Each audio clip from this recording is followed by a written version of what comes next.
Okay, so hello everybody. Hello. Hello, everybody. Hi, everyone. How's it Hello. going? G'day, g'day, Yes. g'day, g'day. Yep, we're all here. Hi, Hello. everyone. How's it Hello. going? G'day, g'day. Well, that's the pleasantries over. Now let's get back to business.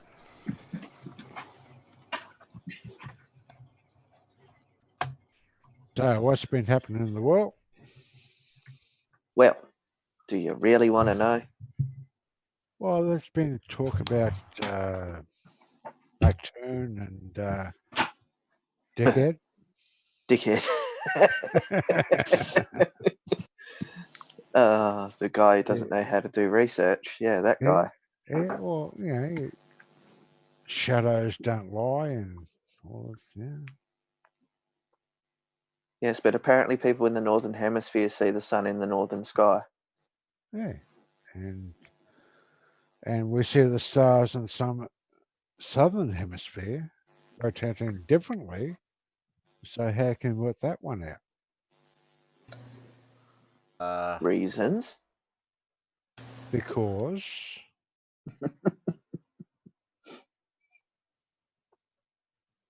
Word on the street is that Riley wants to do a GoFundMe to fund his attempt to get creationism into schools now.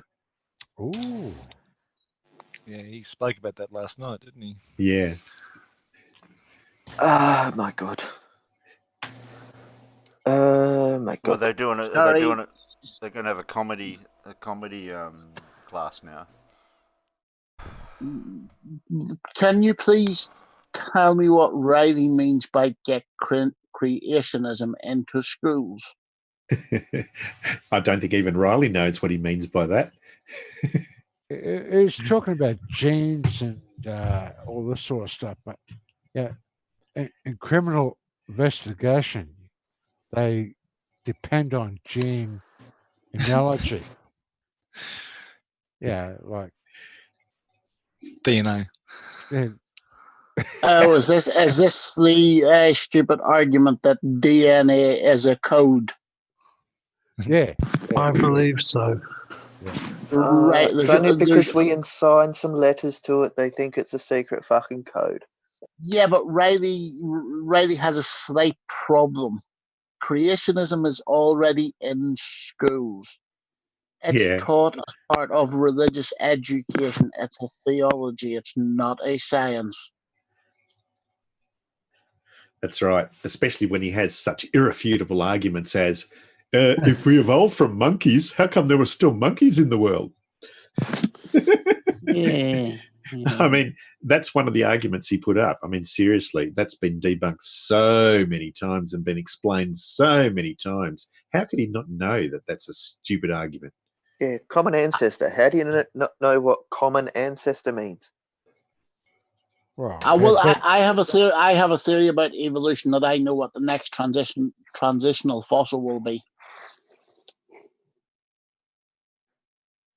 and that's bald men, because every evolutionary step, humans have had less and less hair, so bald men are the next evolutionary step. Crikey, so I got a full set of hair. Yeah, I missed the evolution. Me too, thank God. Don't know about you blokes. Wait a minute, I'll show you. Yeah, I got a full head. I don't.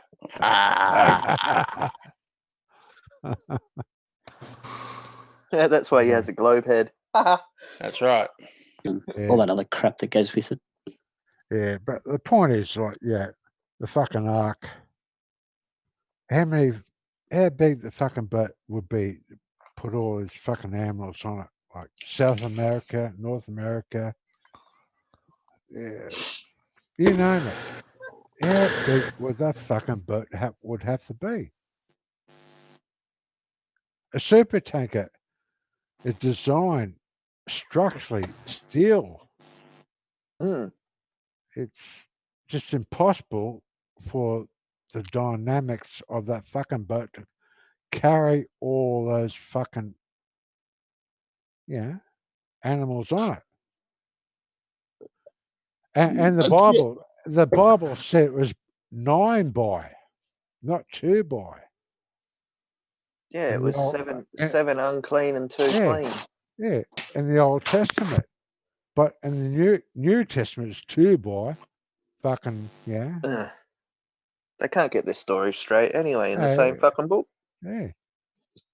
No, while I agree with everything you have said, I would point out that there are actually religious people with religious beliefs who do have an understanding of what man uses science for and can understand that science is not taking away from their God. It is merely a way of understanding what their deity has created for us.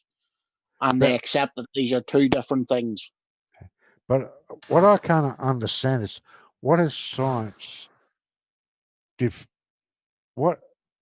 Why are they arguing against science? Is it against the religion or is it against facts? I'd say facts.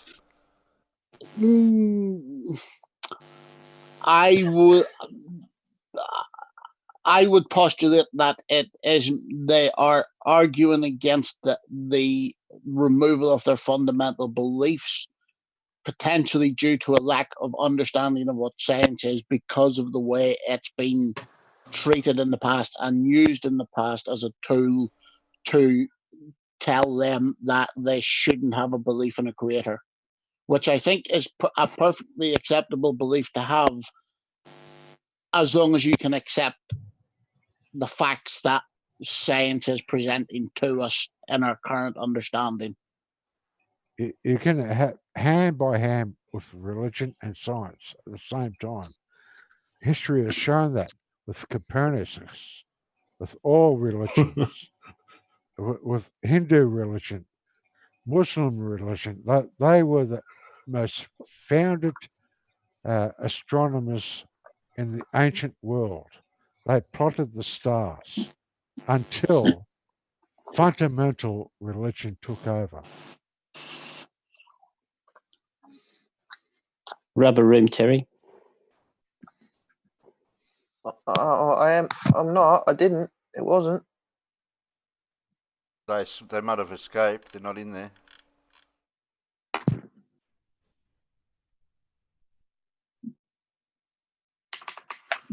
The best scientists in the world were Muslims, Christians, Hindus, you name any religion in this world. But when fundamental religion took over. Who's got the wicked hum in the background? A couple of people have. Like this sleeping warrior, they pronounce their own religion and preach their Bible, their teaching, that non-reality.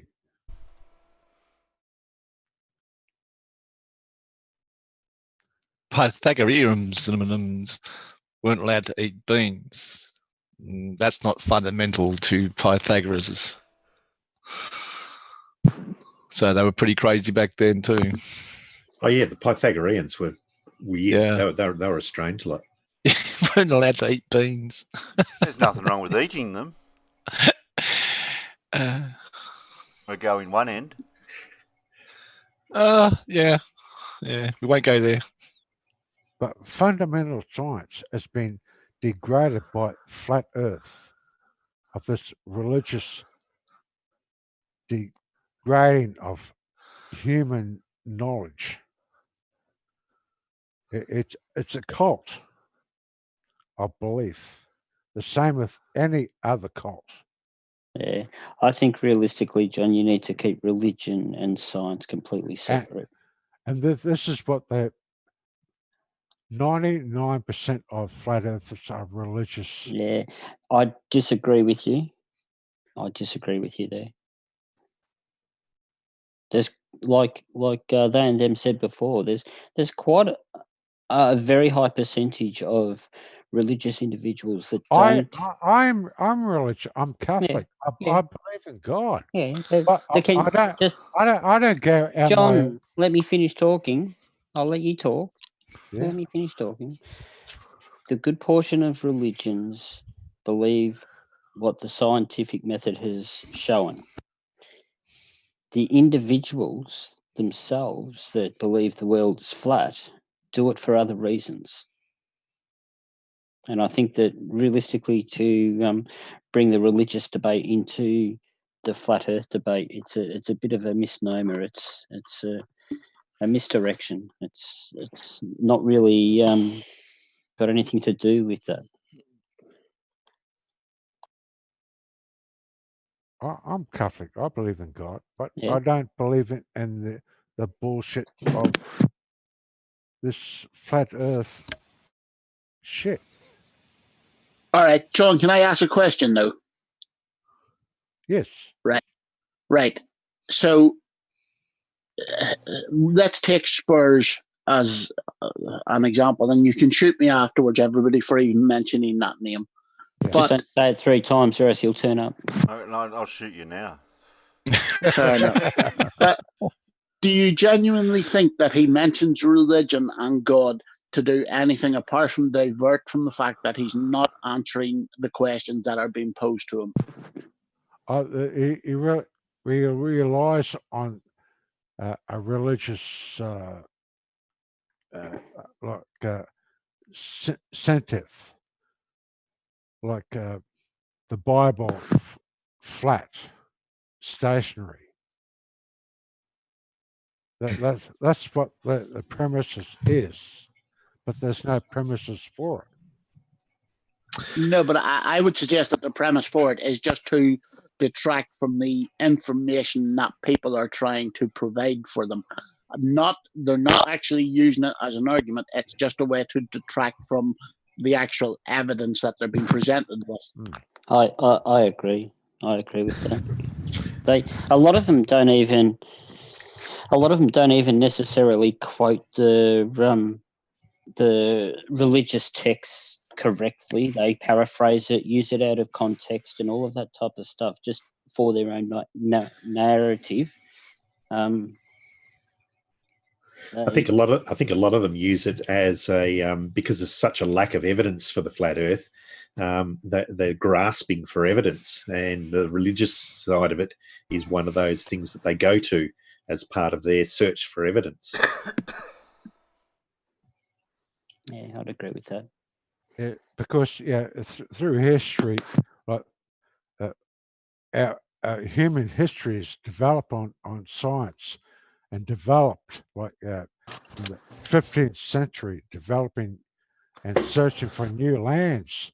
Like it's just like going out to space and searching for new planets.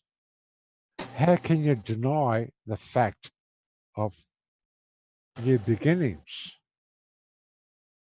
As far as they and them's question was concerned, though, with regard to Spurs, I think Spurs will say and do anything just to keep the troll going. I think that's his sole purpose. Yeah, that's anything that he talks about, anything that he does, is all just to keep the troll going. Yeah, exactly. I'd take it one step further by saying there's quite a few of them that use that religious narrative to promote their whole ongoing quest for the flat Earth. They don't necessarily believe any of the narrative that they use, but it's like you said before. It's the only piece of, shall we say, text that they can use to maybe confirm in favour of them. I think he's learnt to say a few statements that he knows he gets a bite out of too, which I have noticed over a period of time now.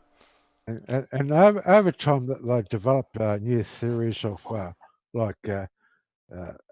attacking and refraction, but not understanding the actual science of it and making up as they go along.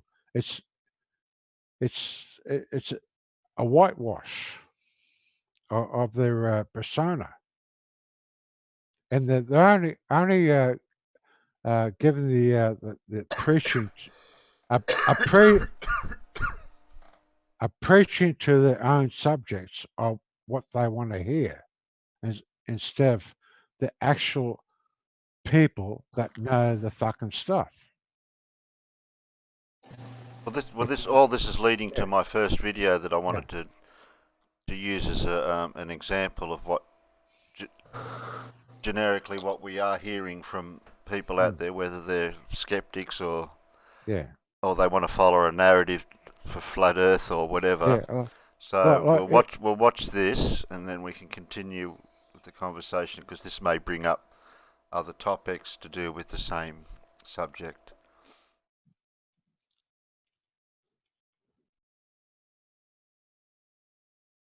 One day in 1995, a man robbed 2 Pittsburgh banks in broad daylight.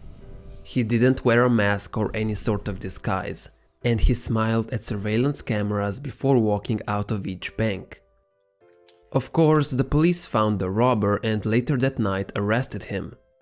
Interestingly enough, when the robber was handcuffed, he was puzzled and he mumbled, "But I wore the juice."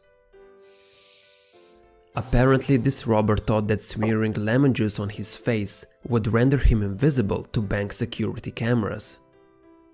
And he didn't just think that, he was pretty confident about it. His rationale was that since the chemical properties of lemon juice are used in invisible ink, it should render him invisible to the bank security cameras. This is obviously a completely dumb way of thinking. But what's interesting is that even after the police showed him the footage of his robbery, he was genuinely surprised that it didn't work, and he thought the footage was fake. The police concluded that this man was not crazy or on drugs, just incredibly misinformed and mistaken. The funny robbery led to social psychologists Dunning and Kruger to study this phenomenon more deeply. Specifically, what interested them the most was the confidence exerted by this robber that made him believe he'd be able to obstruct the security cameras with just lemon juice. To investigate this in the lab, they examined a group of undergraduate students in several categories: their grammatical writing, logical reasoning, and a sense of humor. After knowing the test scores, they asked each student to estimate his or her overall score, as well as their relative rank compared to other students. This is when Dunning and Kruger found something fascinating.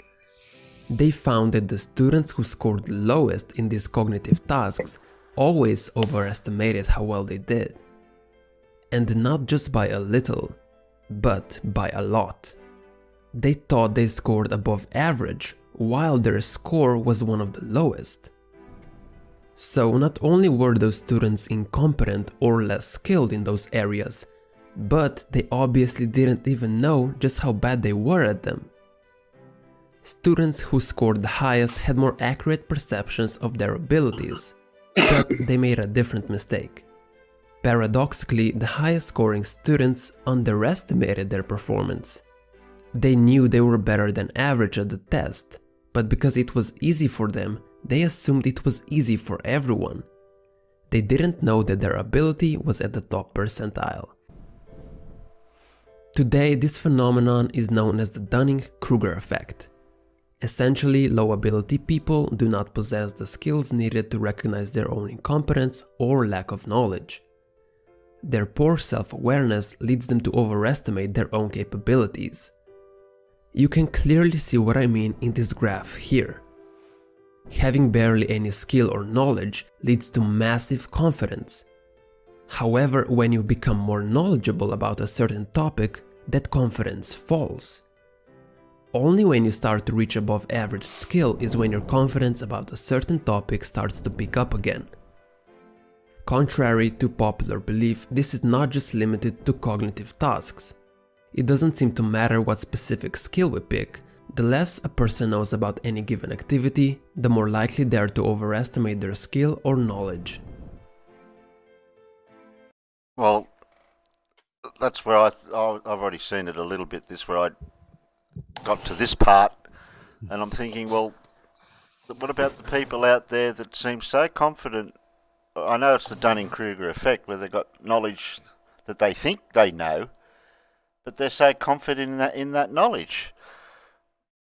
With examples being certain people that we know. Well, that's what he was actually pointing out. Yeah. The people that were confident actually scored the lowest. But then there's this graphic. Yeah. I have one question though. If you're convinced that it's going to make you invisible, wouldn't you walk in front of a mirror to confirm that before you went to rob a bank? Dun dun dun. Yeah. Dunning-Kruger effect. But you're thinking of it as an intelligent person would think of it. Even a stupid person, I think, should have the. Don't underestimate the power of stupidity. Believe me, some of the things I've seen at work, I don't anymore. But because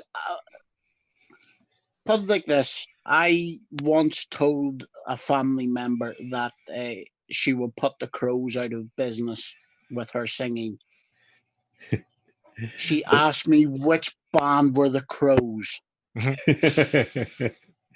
There's a great saying that I love and I use quite often, and that is that if you make everything idiot-proof, then evolution will create a bigger idiot. Oh, that's no. deep. I think that's the fault of the health and safety man.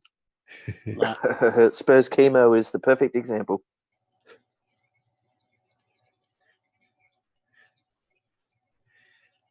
But there's perfect examples of this Dunning-Kruger effect in the flat Earth proponents everywhere. Like take, for instance, Travis and his ether band theory.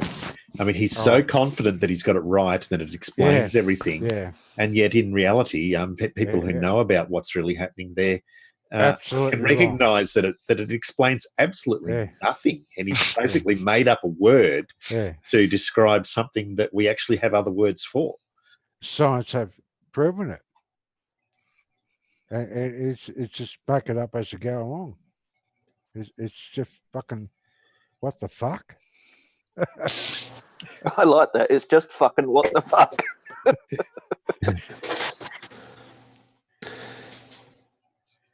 Now, people have intelligence. We're not fucking dummies. You got to work like you're a concreter or a plumber or a fucking builder. We work on measurements and all box of doors. The world is out there, and these pricks are saying that fucking doesn't work. Well, actually, I'd leave that thought where it is because we'll actually get to that later on in this video about similar to what you're saying. Okay. Guys, before the Dunning-Kruger. Sorry, Osman, you're a bit soft. I didn't hear you. No, sorry, I had myself muted. Is this better? Yeah, that's heaps. Beautiful. Okay, I'll turn myself up here and turn myself down here. Okay, so what I think is that I think everyone that makes a product should keep the warning products and the warning labels off their products. Just everyone, no exceptions. Thank you. Yeah, just take it off and let nature sort itself out. Yeah, but there's only one problem with that. What's that? If you start leaving warning labels off things like heavy machinery and stuff, you're going to have a lot of mess to clean up. All of the smart people are going to be left behind to clean up all the blood and guts. Well, that's the only drawback. No, unfortunately, from experience, even the smart people who are continually doing tasks and stuff are often inclined to get overly confident, completing repetitive tasks, and also have severe accidents. And also, you do have to remember that with the transient nature of the human race,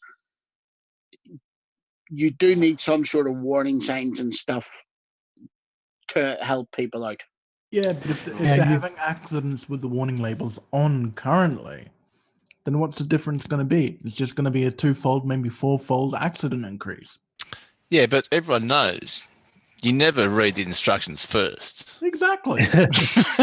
let the idiots sort themselves out. Who's ever put IKEA furniture together without the instructions? The problem is you end up with a situation like in fact, there's currently an inquest going on in Wales. A couple of guys got killed working on the permanent way on the railway system, and they got struck by a train. Now, they were very, very experienced, and that was where the supervision broke down, and they let their safety get lax, and 2 guys got hit by a train. But you've also got to consider the effect it's going to have on the train driver who was driving that train. Yeah, so that comes from overconfidence of completing the task you've done so many times before. But that also happened in Australia here not so long ago. It was actually to do with the actual company that ran that part of the train service. So the moral of the story was, you follow the fucking rules. Not like fucking flat earthers. And you don't act like a tosser. Yeah. The guidelines, mate. Yeah, it's there for you. Yes, but you don't make it up. Yes, but can any of us here honestly say that we haven't shortcutted something to get a job done? Because I'm sure as hell I know I have. Yeah, now this is where you're conflating. You think I'm saying get rid of the guidelines. No, just get rid of the warning labels and make it so the guidelines are more enforced, because all the idiots don't want to listen and they get themselves in trouble. And we have to clean up after the mess, which makes the guidelines more important. You mean the stickers on the hair dryers that says don't use it in the bath? Yeah. Yeah. Yes, but right. So in my line of work, for example, I'm the person that sets the guidelines. I write the procedures. I've bypassed my own procedures to get shit done when I had 10 minutes before a production line was starting up. Yeah, and I think did not hear that. I think I agree with you that everyone's done it. And Demonic, realistically, I bet you've done it too, one way or the other. It may not be as safety conscious. Hey, I take shortcuts going to the fucking toilet. Well, exactly. And with your you go before unzipping? I was going to say with your limp at the moment, you have to be very careful of that. Yeah, exactly. I have to prop myself up against the side of the wall, aim on an angle, make sure the lid's up, and then the lid falls down, and then I can't pick it up because I've got one hand on my dick and the other hand on a crutch.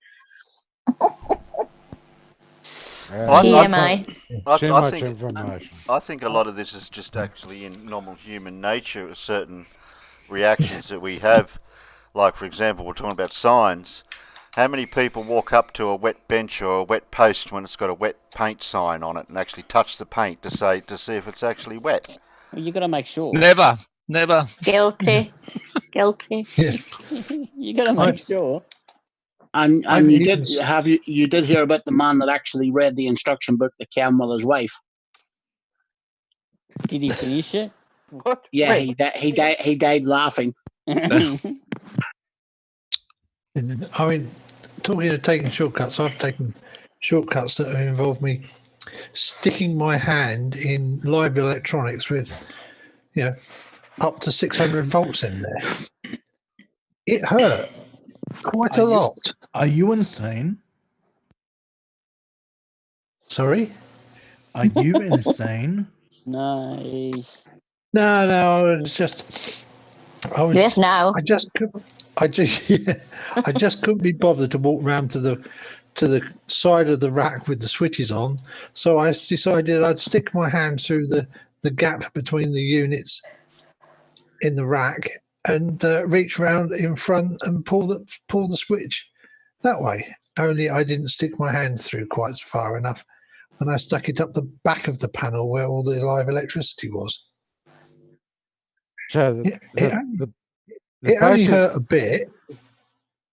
The basic thing is with science, you have guidelines, and you have an outcome.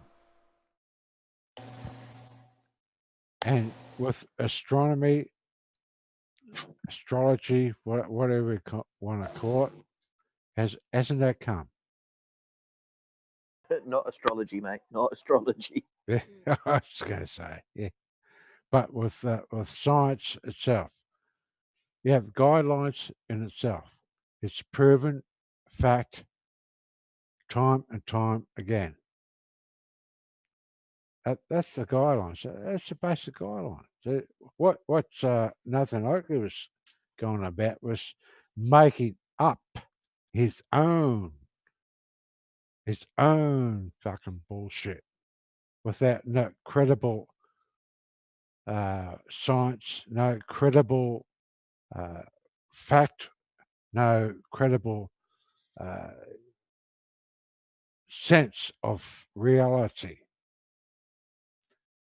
For the past 1,100 or 2,000 years, credible science has been built on that. And now we have built on that factor. This fucking dickhead just makes it up as he fucking goes along.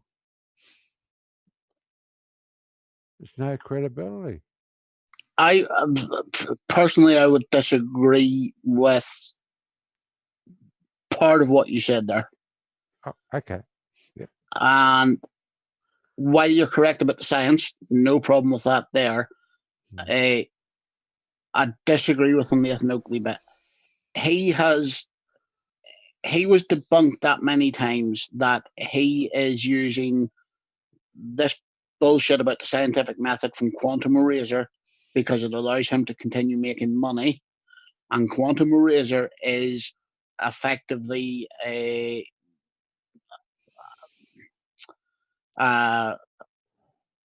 Christian apologist, and he's got his motives for doing that as well. Two completely different things.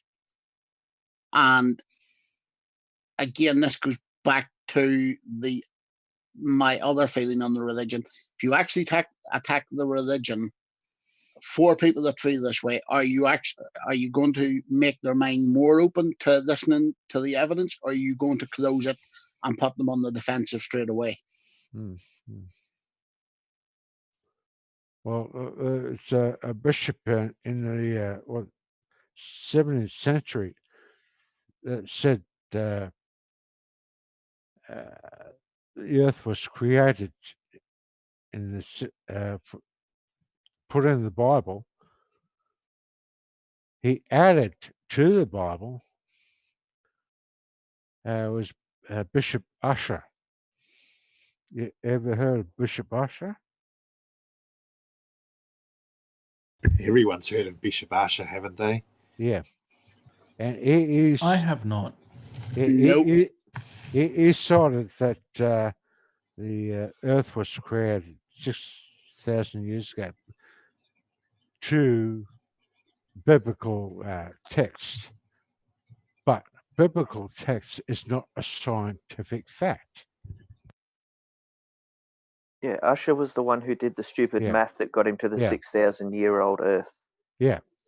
So, this is what these fucking flat earthers are doing. They're twisting and manipulating actual fact of what's going on. They put on their own semantics, their own fucking beliefs. And these followers believe them without, looking up and doing the study, having an education. Like any geologist, astronomist, or you can name it, a builder, a fucking plumber, anybody with fucking sense.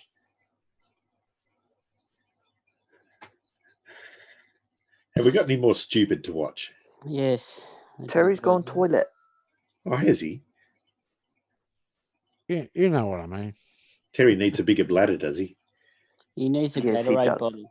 Yeah, we understand you, John. He needs a longer button. Oh, we should have got him those Bluetooth headset.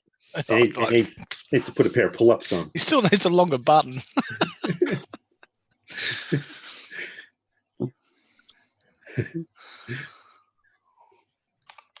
Well, that's my point.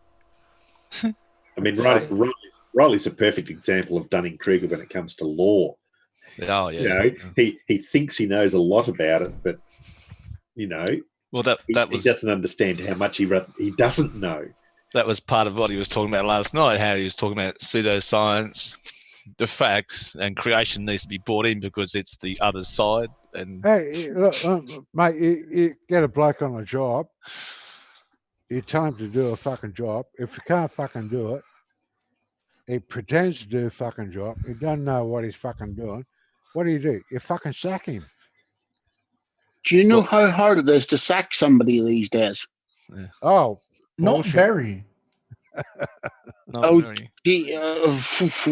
You just sit them down for about 20-30 minutes, say, look, mate, you're supposed to be doing this, this, this, and this. Why aren't you?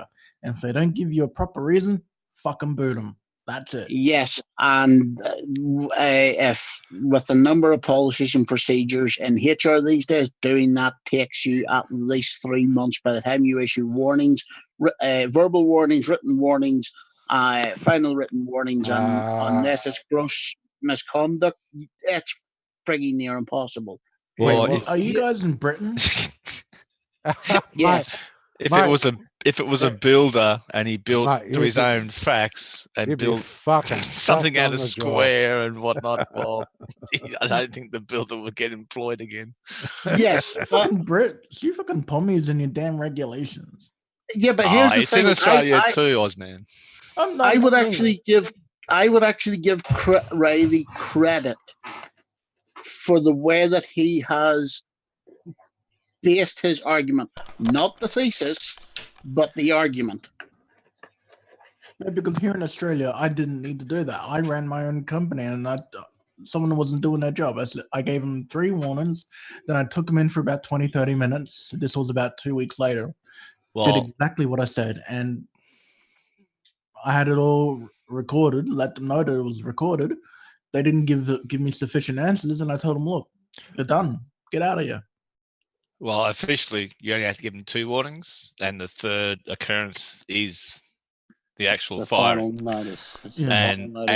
But Ozman, have you ever worked in the public service in Australia? Public services. Have you ever worked in the public service in Australia?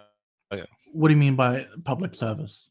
Have you been employed by the government in Australia? No, not the government. Well, then you should try, because you would never get sacked.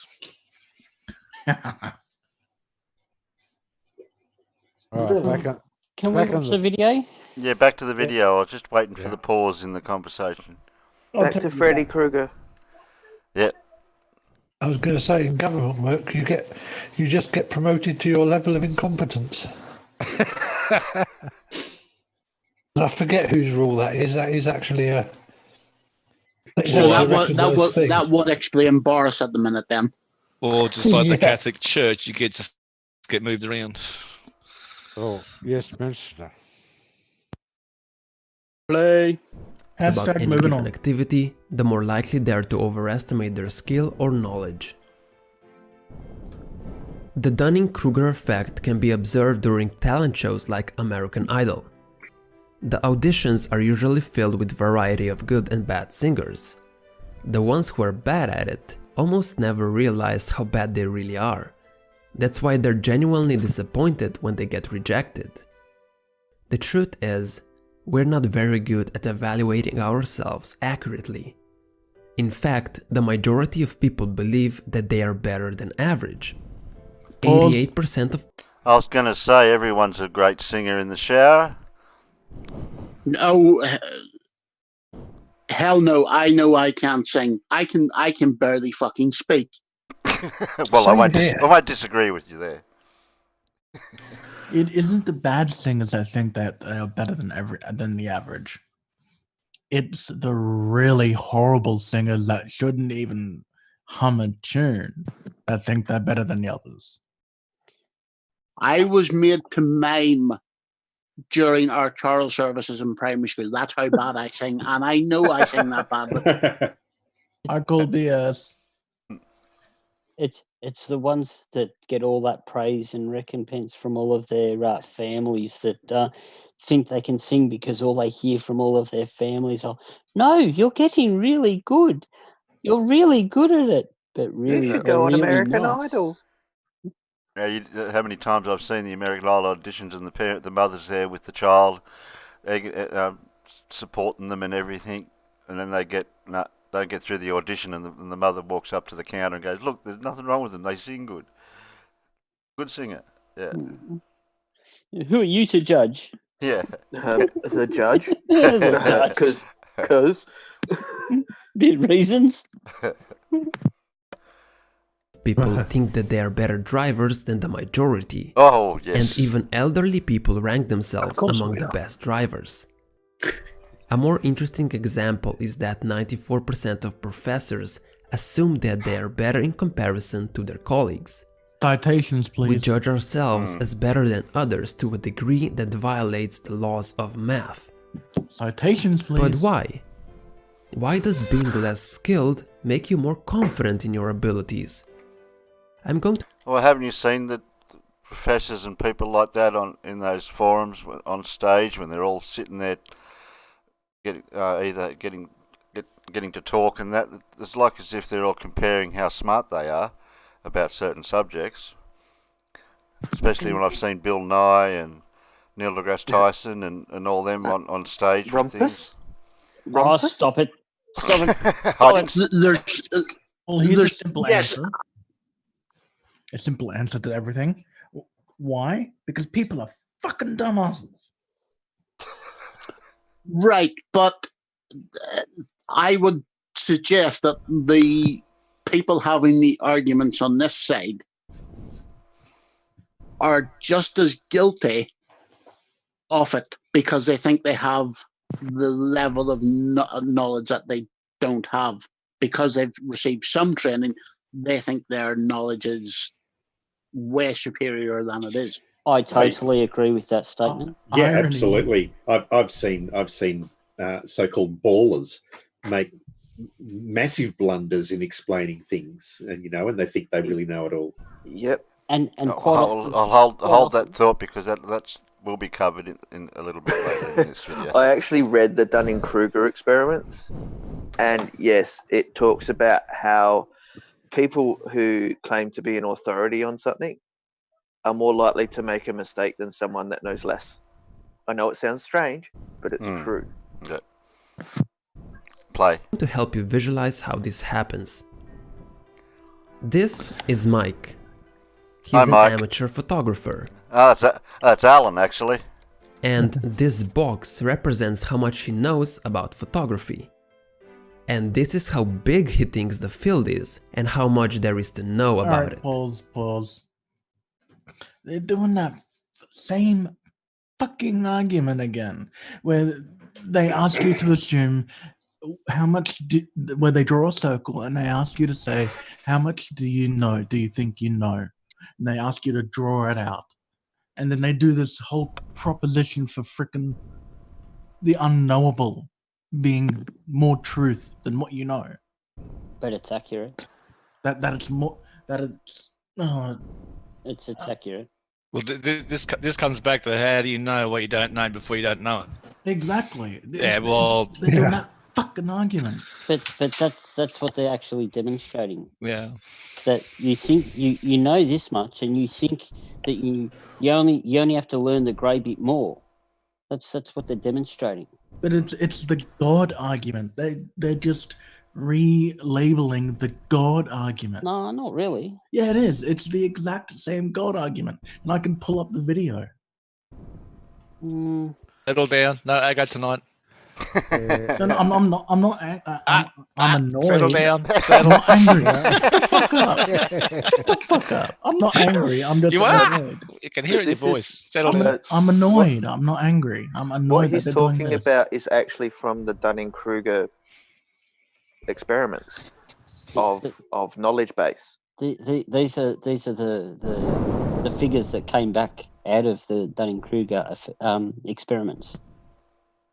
While you guys play the video, I'll try and find this video. Well, when we finish this part of the video, then you can explain it again.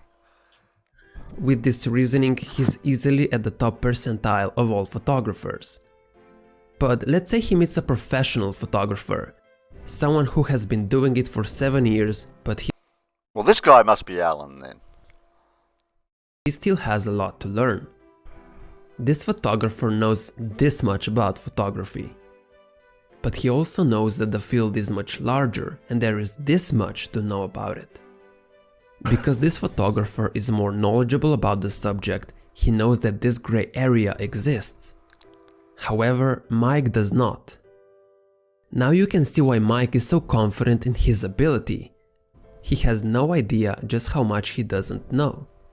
Because he only has a little knowledge of the field, he doesn't know that it's way more extensive than that. And because he doesn't know what he doesn't know, he thinks he knows 90% about photography.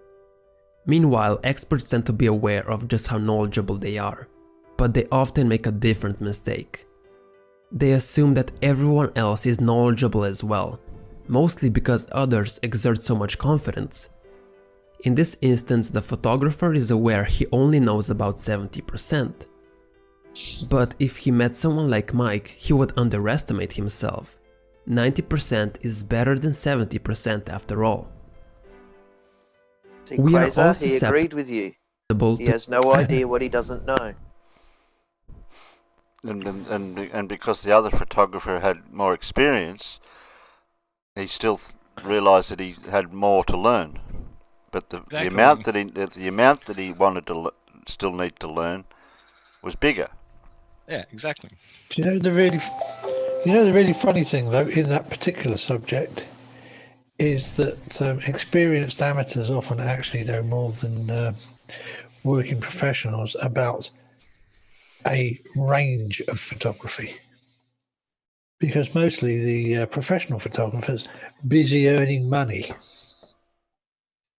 Yeah, doing pretty much the same thing doing pretty much the same thing every day, day in, day out. Most of which is actually running a business. Well, that brings it up to something that I can vouch for. I'm not saying I know a lot about, say, working on car stuff, but there's mechanics out there that work on cars for a living, and I can see what they know, but the level of what they've learnt from what I've learnt, there is a different level. From the aspect of me doing it at home as a hobby to them doing it as a business.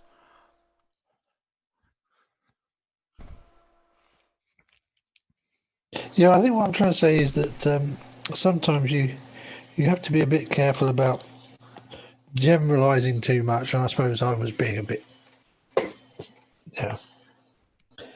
in that photography is one of those situations where there are a lot of people who do it for the love of it, not as a profession, and they are actually likely to go out and learn more. And it's also to do with your passion for a certain subject too. If your mind's actually into that subject, you're not just going through the motions of what you've learnt. Press play. To the Dunning-Kruger effect. But how can we prevent ourselves from falling prey to it? Well, the answer is you should strive to educate yourself as much as possible. You're not expected to know everything after all. Thinking you're always right is a clear sign of foolishness. It seems that the more knowledge people have, the more they realize how little they know in reality. In other words, the more people know about a certain issue, the more they realize how complicated, unexplored and extensive it is, and how many things they do not understand or know yet. It's a beautiful paradox in which the more we study something, the less we know about it. On the other hand, people who dabble on the surface of anything they pursue will never know how much they still have to learn. In the Dunning-Kruger experiment, unskilled or incompetent students improved their ability to correctly estimate the test results after receiving minimal tutoring on the skills they lacked. It's helpful to have someone who is ahead of you show you what you have yet to learn. So, next time you feel confident that you know a lot about something, take a closer look at the topic, as it could be that you're a victim of the Dunning-Kruger effect. You just might not know what you don't know. Thanks for watching. If you enjoyed the video, hit the like button. And if you're... And you'll never know that you don't know, because you don't know. Well,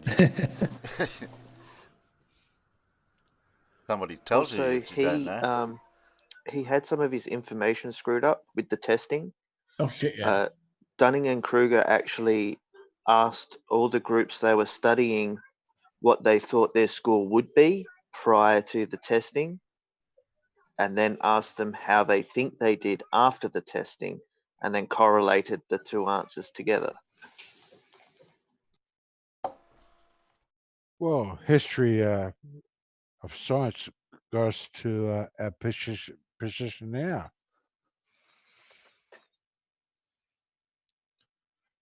So how did science start? It is a progression of learning. It's not fucking, make it up as you go along. It's a community effort. Yeah.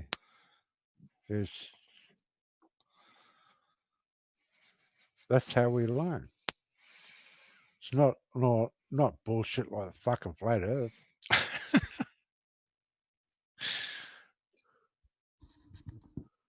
Thousands of fucking years.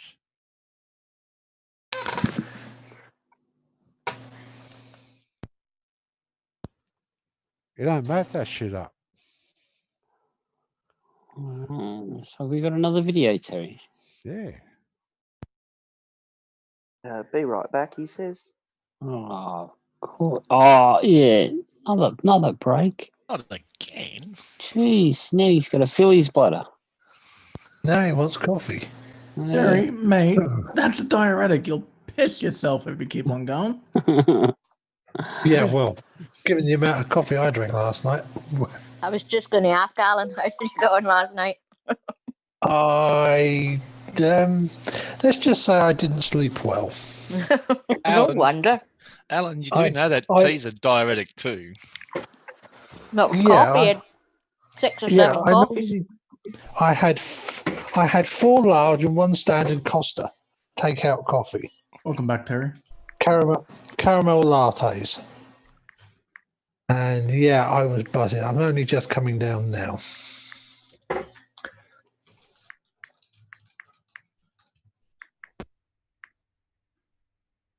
So, is there any prelude to this video that before we watch it? You're mentioning it's a similarity to what we just watched, Ozman. Yeah, there's a little bit of a change and a little bit of a jumble, but it was very similar to the circle is the argument. It's jumbled up, so it won't resemble it. But in theory, it follows the same practice because they can use that exact thing, just jumble up the names and terms and everything, and put it in as God and atheism and everything like that. It's a variance. I don't think that's the official video, but it's a variance of it. Okay.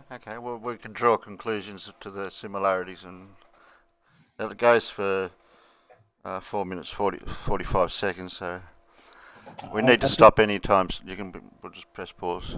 Yeah, I think it's a commentary. Okay. Okay, this is our last video. That is probably a good thing. And this video is titled, Is Atheism Credible? No, the video is titled Proof Atheists Don't Exist, and no, atheism is not a belief. Atheists don't believe that there is a God, and I just want to give you a demonstration to see whether or not atheism, the belief in atheism, is actually credible. Not belief in atheism, a disbelief in God of any sort. There is a difference. Whenever you're talking to an atheist, you ask them if you can have them participate in a little demonstration. Of course, they're going to agree to it. Here it is. No, thank you. What you'll do is you'll take a piece of paper like this, and then you're going to draw a circle. You're going to say, okay, Mr. Atheist, can we agree, for the purposes of this illustration, can we just agree that all the knowledge that exists in the universe exists inside this circle? Is that okay? No, that is not okay. Well, it's not a circle. No, it's not a circle, it's a fucking potato. But no, this is the first variance. Before there was a square with the amount of knowledge where you had to fill it in. This one's a potato circle, so yeah. This is Hovend all over. Eric Hovend. This is basically Hovend, yeah. Yeah. Play. All the knowledge in this universe is personal and does not exist in any circles. And the atheist is going to say, yes, that's okay.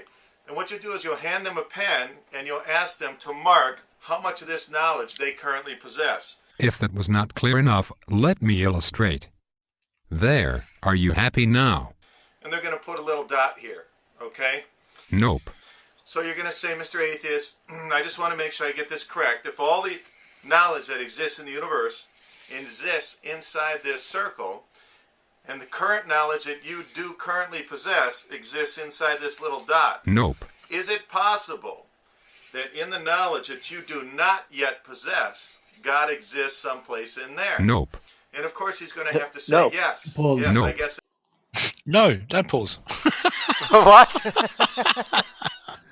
I say no. Don't confuse me. This is the variance. It's similar to what he did in the Dunning-Kruger video, but it's a similar one. It's a similar one. It is similar, but no.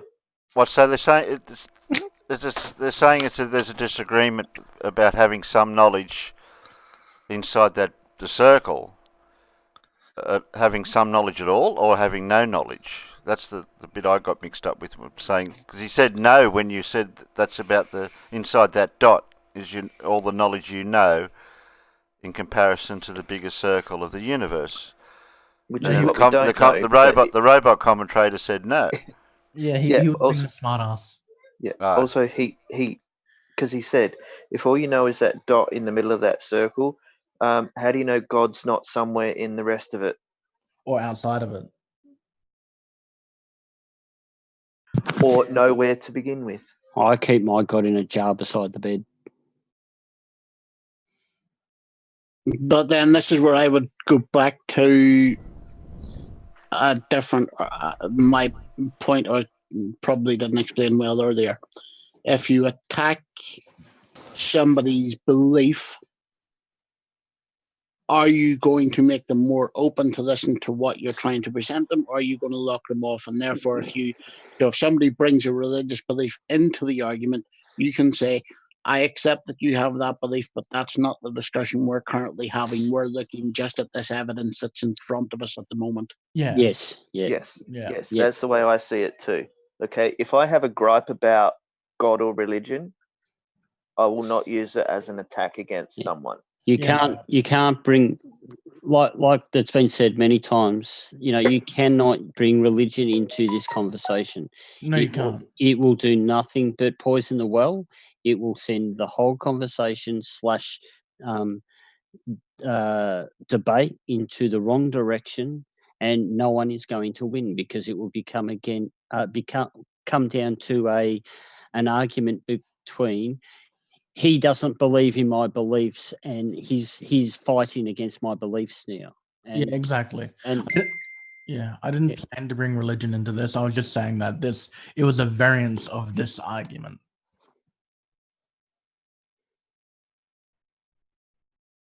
Can we move on to something different? Yes, please.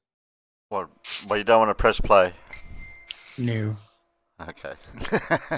No, I just wanted to show you guys that this was a variant of this argument. That's it. Yeah. I didn't want to bring religion into this. Not good. Yeah, mate. you can replace the word religion with other knowledge or science, anything like that. Yeah. And that's to the person that told me to shut up and calm down. Oh, pimp slap you. Was that a promise? That's a fucking guarantee. Get too emotional, I'll just mute you. Yeah, no. Okay. It's all good. So we've covered that enough then. Okay. Yeah. So we know who all the Dunning-Krugers are around here then. Yeah. Pick me. Yeah, I actually didn't even think that you would have played that video. I didn't expect you to. Oh, I would have played it if there was a point to be made in it. Yeah. Nah, there was no point in the video to this discussion. Terry plays anything.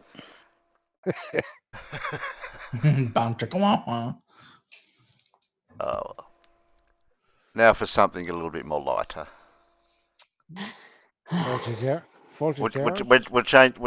We go around back and forward like anything here sometimes. So everybody knows who. What's his name again? Isaac Butterfield. Yeah. Yes. If you don't know. Yeah. He's that He's the rather weird Scotsman who doesn't believe anywhere exists, including Scotland. No, it's the Australian comedian.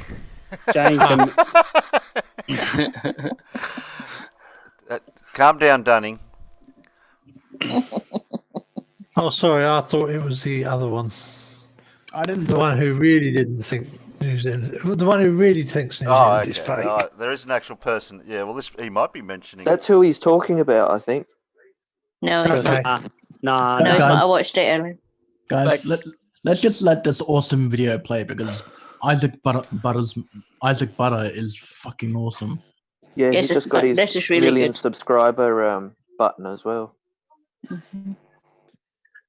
So Yeah. you don't want me to play? We do.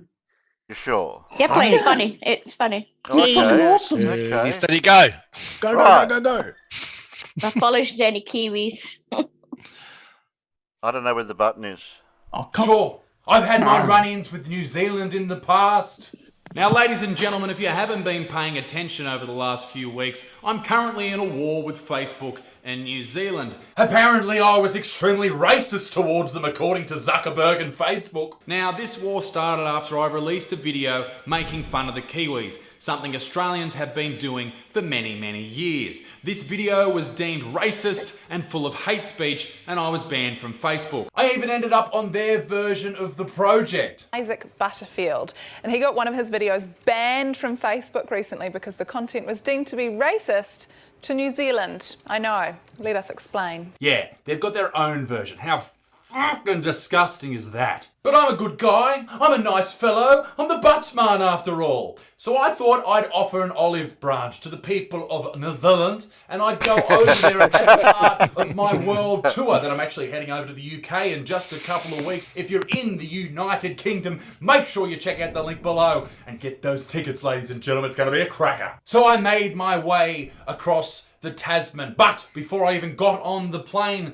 there was hurdles. The passport that I've had for years went missing. Allegedly, I gave it to the UK authorities so I could get a visa to go over to the UK to do my show. Allegedly. But in reality, who knows where it went? So I applied for an emergency passport. But to get that passport, I needed my birth certificate. And guess what, ladies and gentlemen? It was gone.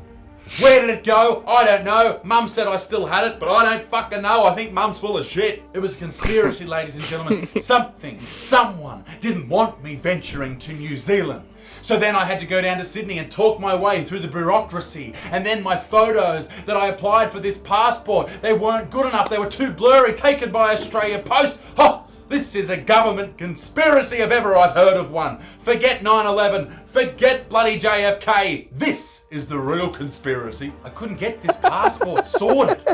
I even went to the passport office in Australia and showed everyone. I went around, I went, here's my blue tick. Here's my blue tick. I showed him my Instagram. What a fucking asshole. I didn't do that. I went there and I got the passport. Anyway, long story short, I got on that plane, but here's the thing. This is where things went a little bit pear-shaped. I landed in New Zealand. I said, cheer, bro, to the first Kiwi I saw. Then I got randomly selected. That's what happens when you got a beard. When I left that airport, when I left customs, I found something horrifying. We have been taught our entire lives that New Zealand is this beautiful, picturesque location with cinematic shots like this. Oh, it's beautiful. Look at that. Gorgeous, wonderful. We've seen Lord of the Rings. We know what New Zealand is like. But we're wrong. This isn't the land of the Great White Cloud. This is the land of the Great White Lie. New Zealand, ladies and gentlemen, and this is some heartbreaking news, is not real. It doesn't exist. In fact, all that's there is a tiny, desolate shithole. It's only about maybe 50 football fields long and about 20 wide. It's just sand. It looks like a Mad Max film there. And all that happens there is this one resort, a 2-star resort, and you are held at gunpoint as you're taken into this resort and you are offered 35 New Zealand dollars, which is like, I think it's about $7.50 Australian, to keep your mouth shut for life. They threaten you with horrible threats such as, we are gonna fuck you like we fuck sheep. Horrible threats. When you arrive in New Zealand, this place that definitely doesn't exist at all, you immediately become a prisoner of Mordor, a POMD. It's very, very horrifying. You are then locked in this horrifying room and all you have to watch is New Zealand TV. It's terrible.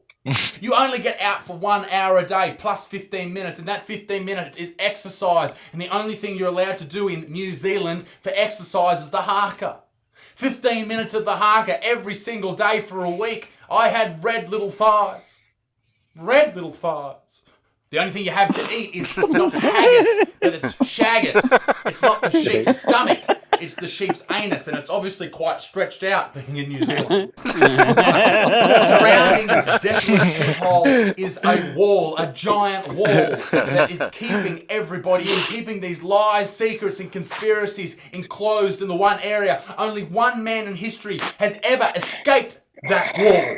And that man is Sir Edmund Hillary. He was so good at climbing walls, he went on, he just kept climbing, he ended up climbing Everest, but it was no feat in comparison to climbing the Great Wall of New Zealand. The Kiwi Prime Minister, Jacinta Ardern, she's the warden. And she walks around picking bits of sheep meat, bit of lamb out of her giant fucking tooth. And banning guns as she walks through. She's a terrifying creature. But I made it back to Australia, to the beautiful, the most gorgeous part of the world. And thankfully, I was okay. But I was left with a lot of questions. Are the New Zealanders we encounter here in Australia, are they all actors? Well, I have some pretty horrifying evidence that all the Kiwis in Australia are actors. Are you ready for this? Actor, actor, actor, actor. What I'm going to do to deal with this horrifying tragedy, this conspiracy that has turned out to be true, that New Zealand isn't real at all, it's just some horrifying island, is we are going to sell New Zealand on eBay. And we're going to do it for a good cause. We're going to raise some money, all right? Let's turn this into a positive, ladies and gentlemen. The money will be split 50-50, and they will be going to two very different charities. The first charity, and I'm an ambassador of these guys, is Swiss 8. In a world where mental ill health kills 6 times more soldiers than war, Swiss 8 exists to help veterans so they can stop burying their mates. Swiss 8 is a health promotion charity founded by combat veterans, and their team creates proactive mental health tools for veterans and everybody else. Now, ladies and gentlemen, they are great guys. I know the guys behind it, absolute legends, and they're helping out veterans with mental health issues, so let's get behind them. And the other half will be donated to greyhounds as pets. The Gap program are absolutely amazing. They take greyhounds who have been treated terribly by the greyhound racing industry, and they help people go out there and find their appropriate greyhound and give them homes. They're beautiful people. I've used the Gap program to get Rosie pictured here, and Rosie absolutely is the most beautiful soul that I've ever met. She's a beautiful, beautiful creature, and she has changed my life for the better. So if you're looking for a pet, go and adopt a greyhound. They're absolutely beautiful. So let's help out these great causes. Now, if you are successful in the bidding war and you win the chance to own this shithole, does it mean that you actually get to own New Zealand? Not at all, because I have no power at all. But what you will get is this t-shirt that says not vegan, that was given to me by a good motherfucker at a show. Thank you very much. I'm going to sign it. I'm going to send it your way. And that's the deed to New Zealand. Ladies and gentlemen, get behind that great cause. Go down below, give your money where you can, and let's raise some good money and tell New Zealand to go and get fucked. Be a good motherfucker, peace in the Middle East, meeting stinks, and I'll see you all very, very, very, very... Fuck, my legs are too sore. Soon. Sure. Well, did he go to New Zealand? Yes, he did. He actually went on the project, on their version of the project as well. So then they edited the absolute buggery out of his interview. Because they always do that sort of stuff, don't they? Yeah. Of course. He didn't have anything bad to say about them. Nothing we don't already know. Just a normal banter and truth that we always call them. Sheep shaggers. I didn't say it, but I'll agree. Sheep shaggers. Yes, but we all know Terry is a Kiwi. We've accepted that fact. It's just Terry hasn't. Crikey, that's me, mate. Well, that's harsh. That's harsh. Truth hurts. It's harsh. Harsh. I need citations and evidence. Where's Bandy? That's harsh. Calling it Aussie a Kiwi is punishable by death. I didn't call an Aussie a Kiwi. I called Terry a Kiwi. Yeah, well, Terry's there's a difference. Terry is a Kiwi. No, he's not. I will pimp slap you. We will defend ourselves against being called Kiwis. Yeah, you need to listen to a New Zealand accent. Take a run and jump, you convict. Sorry, not a convict. Hey, at least we claimed our own country. Oh dear. At least, what was that? At least what? I missed the last bit of that one. Whoops. Whoops. No, come on. You've got to give a man a chance to reply. Come on. If you've got the conviction to say it in the first place, repeat it. No, just kidding, mate. Now who needs to calm down? Ether band? Anyone? Anyone? So, what's next? Monic, how many times shit like that is the reason you don't get your shill checked? Sorry, boss. Did I just hear my name mentioned? No. No one said Steve. Have you guys seen the participants' names? I'll be right back, boys. Okay. Pip's one of the boys now, is she? Peter put something in homework. Yeah. I just put something in. It's only a 1 minute debunk. Earth pear-shaped. Yeah, it's unfinished homework. Yeah, you can whack that in. It fixes some errors that some of our over-quoted scientists might make. Okay. The Degrassi Tyson-y fallacy. I didn't say that, but maybe. And it also does something very similar to what you do with the globe there, Terry. Okay. But it's a totally different type of graphic, but something similar, yeah.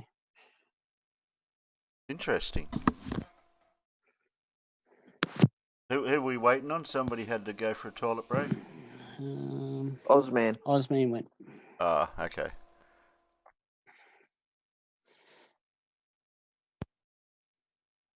time him. Well, the only other one I had ready was I was going to go down. Oops, shit! Don't press when I'm not talking. That's okay. And go searching when I'm about to play a video. Yeah, don't do that.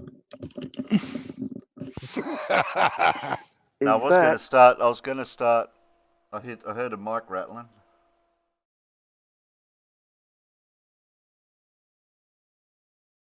I don't think he's back yet. I heard him grunt. That was me. Oh, okay. I'm waiting to hear the toilet flush. We need a flushing toilet soundbite. Ooh, okay. I can do it. Tinkle, tinkle, tinkle. Hang on. What? What? I can't. Now I need the loo. I can't make this. I can't make the sound if Alan's going to play the crickets. It sounded like he dipped it in there. No, I said toilet flushing, not pissing into a jar.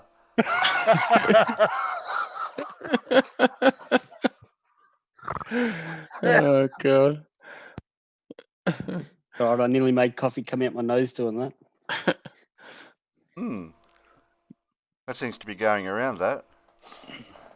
Yeah, no, my keyboard still isn't sticky, so it's all good. Well, not from coffee anyway. We just have to tell Alan. Tell Alan. There. Yeah, it's hard when you come on your keys. Too much information. Huh? Cover your ears, Pip. She's heard worse. Yeah. Oh, we can't wait any longer.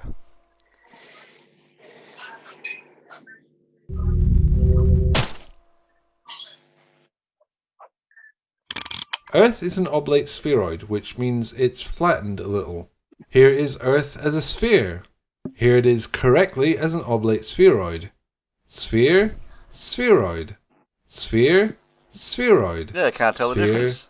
Spheroid. See the difference? It's not much. A popular television presenter once said it's pear-shaped. That's because it's a smidgen wider around the Tropic of Capricorn than it is on the Tropic of Cancer.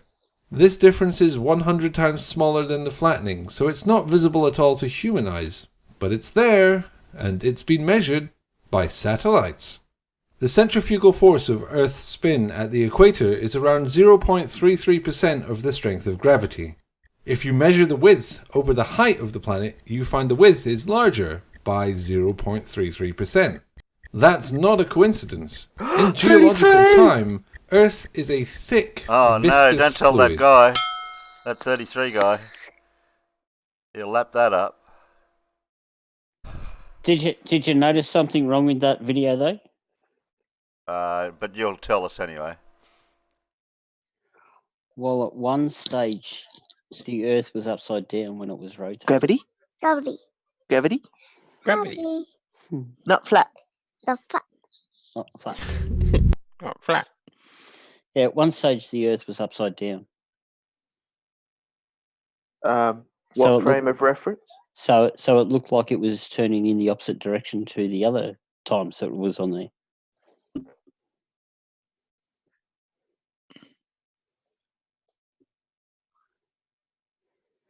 You're not trying to come up with some form of conspiracy that the world is not the way it appears. I will if you want me to. Give me 5 seconds. Hang on. Right, it's just time we admit the truth. The Earth isn't a sphere. It isn't pear-shaped. It's made of fucking bacon. I like that conspiracy. It's kind of conspiracy I can get a handle on. We can sink our teeth into that one. As long as if the centre is a runny gooey egg. Yeah, got to be able to dip your toast in it. That's right. Yeah, it's not like those plain bacon rolls. They got to have egg on them. Egg. Bacon, egg, roll. Making Alan salivate over there. That's a big word for you, Terry. Is that from your word of the day dictionary? Salivate. It's his word of the day, toilet paper.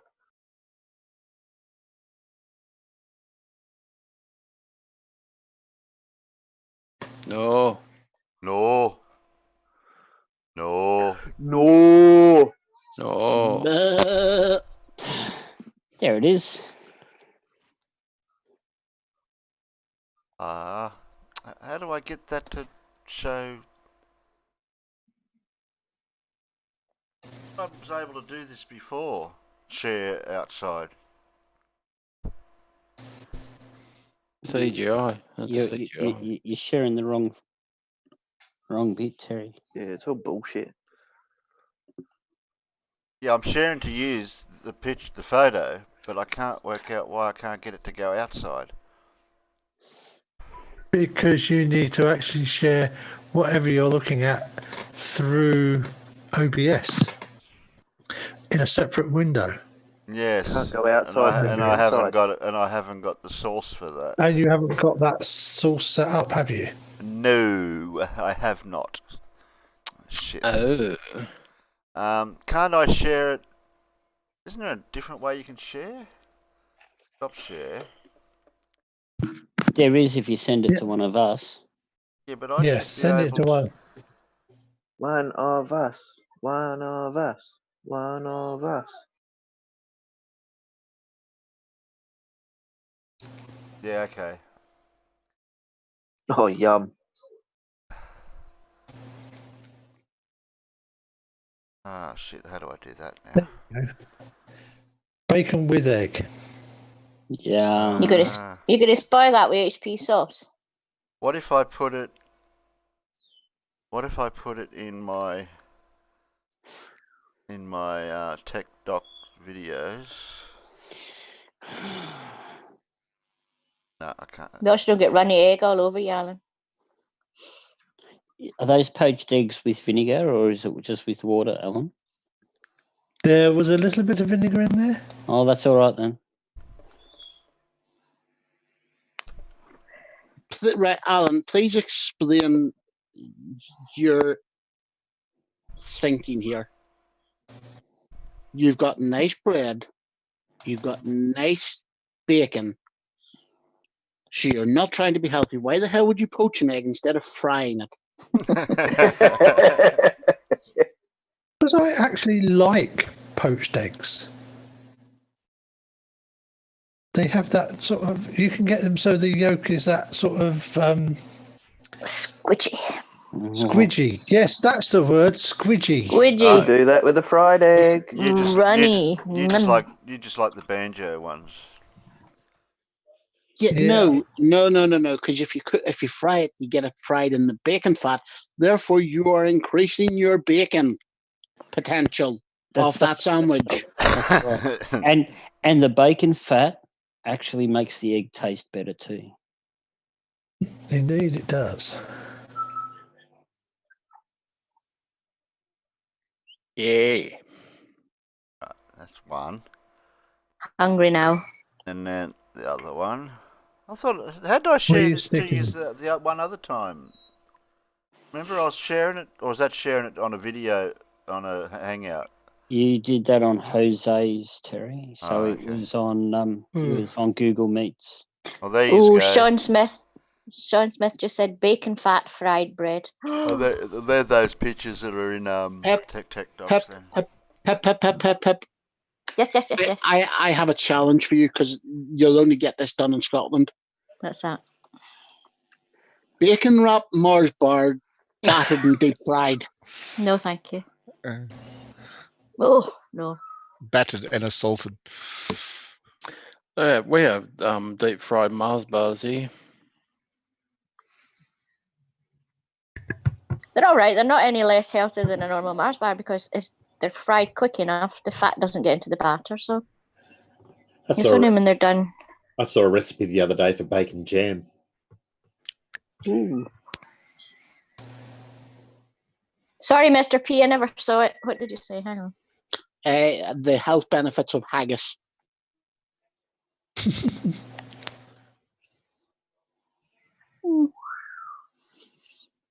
The health benefits of haggis is you have to run round the mountain to catch them, unless they're left-handed haggis, and then you have to run up and down. Yeah, it depends what side of the hill they're on. Mr. P, why are you letting them get away with it? All right, okay. Sorry, I missed it, Mr. P.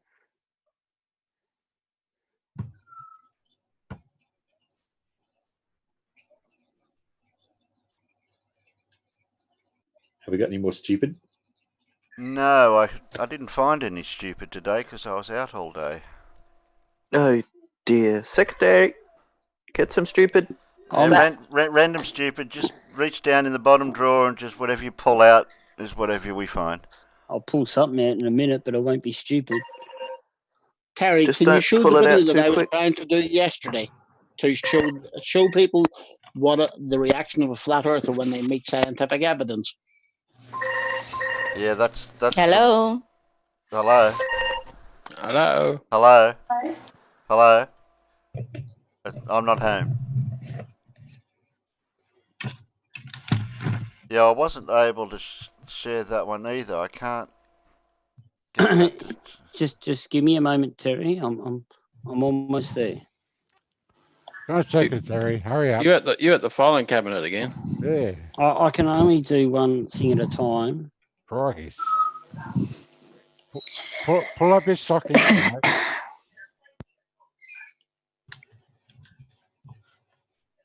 I was trying to work out how to show that.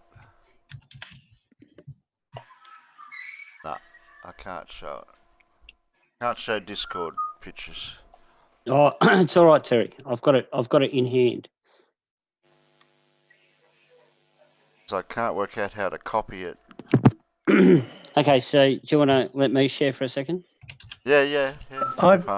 I'm sharing your first photo there, Terry. Oh, okay. Okay, well I'll get the second one.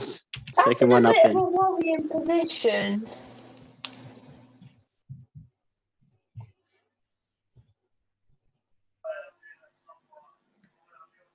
Time for your explanation, Terry. And this time I'll say it the right way round, and because nobody picked on it that I was saying it the wrong way last time, where you had the two halves of the Earth in its normal rotation. Hello, Terry. Hello, Rosie. Chicks. I'll eat them. What was I saying? Yeah, and you got the second image with the Earth rotated 90 degrees. 90. I was hoping you'd correct me if I said it wrong. 90 degrees. And what you do is you split, after you split them down the middle, you bring across, now I'll get this right this time because I got it wrong last time. Got to bring... Top right? No, bottom right. The two darker bits go together and the two lighter bits have to go together to show you the overhang. No, yes. The other way around. Yeah. No, you put the two dark bits together or you put the two light bits together to see the difference in shape. And that gives you a result of that. Yeah. That means that it's the bottom one on the right that had to be brought over because that's narrower. I wish I had them side by side because then I could see what Miss Smith. I was looking at this when after that night I said this. Terry, the one at the bottom of the picture that Alan's got up now is the bottom of the left-hand side of the two Earths because you can actually see part of the Philippines in it. And it's the top of the right-hand side put over the top of it. Yeah, well, to make the top one bigger, that's the normal orientation. The bottom one is the north-south orientation. Which is the lighter half. Yep. Not the darker half. And I said it the other way round on Jose's. It's all right. No one picked up on it.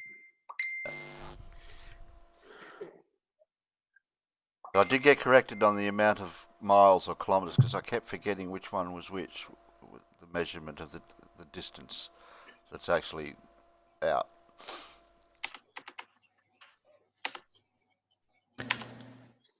Yeah, I think... If I remember right, it's about 40 kilometres, I think. I didn't think it was that far. No, I thought it was something like 20, Alan.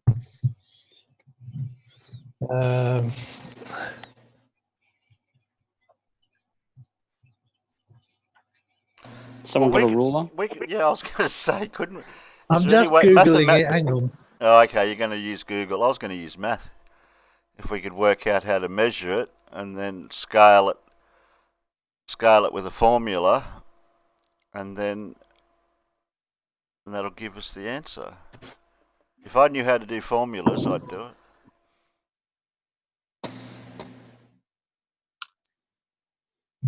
Because we know what the diameter of the Earth is.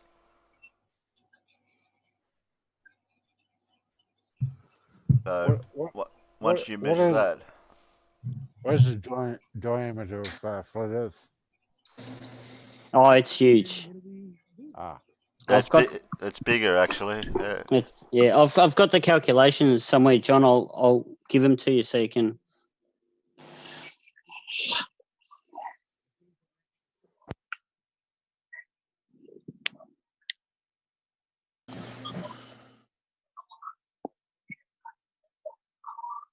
Right. The equatorial radius is 6,378.1 kilometres. The polar radius is 6,356.8 kilometres.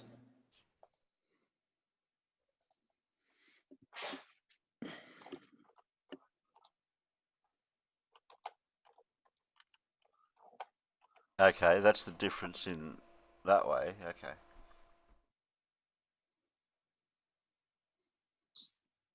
The circumference, the equatorial circumference is 40,075.017 kilometres, and the meridional circumference is 40,007.86 kilometres, according to Wiki.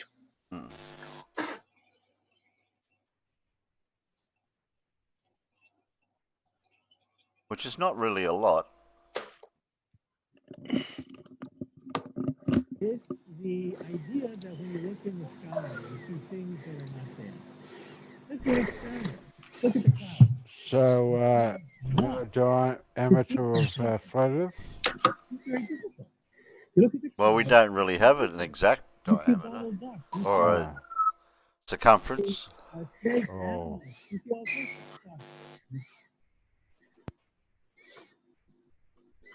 Terry, I got one in the side chat for you. On the internal. Oh shit! Whoa, loud. Take the microphone out of your mouth. I'm not talking loud. Yeah. You're really loud. Yeah, you come really loud then.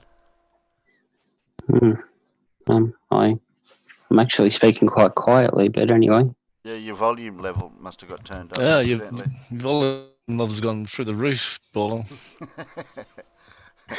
I knew I was Didn't playing. wake me up. I knew I was playing with something. I don't know what I was touching. Oh, you were playing. Wrong knob. Wrong knob. Yeah, you made something go bigger, but it wasn't the right thing. I'll just turn my mic up a bit like that. Does that make it quieter? That's fine.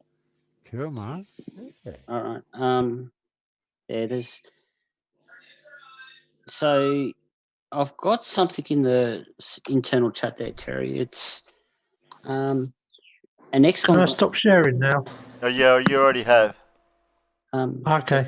It's from Big Think, so it gives a explanation through why some people go down that whole flat Earth and anti-vax type conspiracy theories. Mm-hmm. It's only look, it's a minute. 3 minutes and 3.5 minutes or something. So, bugger, no diameter of flat Earth. Right, I've got that somewhere here for you, John. Hang on, diameter for flat Earth.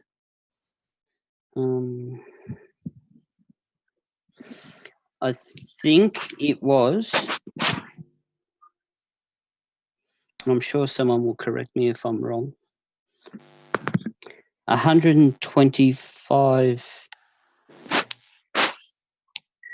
Is it that one? Is that the circumference or the diameter? Sorry, no, that's the circumference of the flat Earth. Yeah, So, what's the diameter, mate? Well, the diameter for the flat Earth will be exactly the same distance as it is from the North Pole to the South Pole. Which is the equatorial. Sorry, it's the polar. The polar radius is 6356.8 kilometers. Who's messing around with their mic? I just muted somebody. But you have to remember that on the flat Earth disk, the distance from the North Pole to the South Pole, to the southern polar rim should be. But that was the radius you gave, wasn't it? I gave the radius. It should be half the meridional. North Pole to South Pole should be half of 40,007.86 kilometers. So that's. There we go. All right. That's on. Yeah. So the radius of the flat disk should be 20,037.93 kilometers.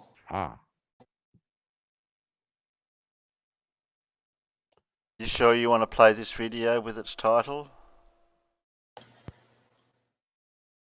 Why not? Alan? You're not going to. Yeah, I'm okay. I know it's stupid, but I ain't going to argue. I'm not arguing with them, am I? Okay. You'll be fine, Alan. It's all right. Big hugs to Alan. Hugging. And Paul and Elmo's got something too, so we'll have a look at Elmo's after this. I have pre-watched it, Terry. It's okay. What, Elmo's or this one? No, this one. Have a look at Elmo's. No, you're not allowed to. No, sorry. All right, I won't. You'll get into trouble off Elmo.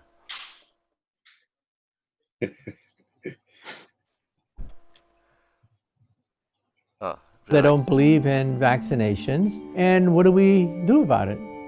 Well, first of all, I think there's a gene. I think there's a gene for superstition, a gene for hearsay, a gene for magic, a gene for magical thinking. And I think that when we were in the forest, that gene actually helped us. Because 9 times out of 10, that gene was wrong. Superstition didn't work. But 1 time out of 10, it saved your butt. That's why the gene is still here. The gene for superstition and magic. Now, there's no gene for science.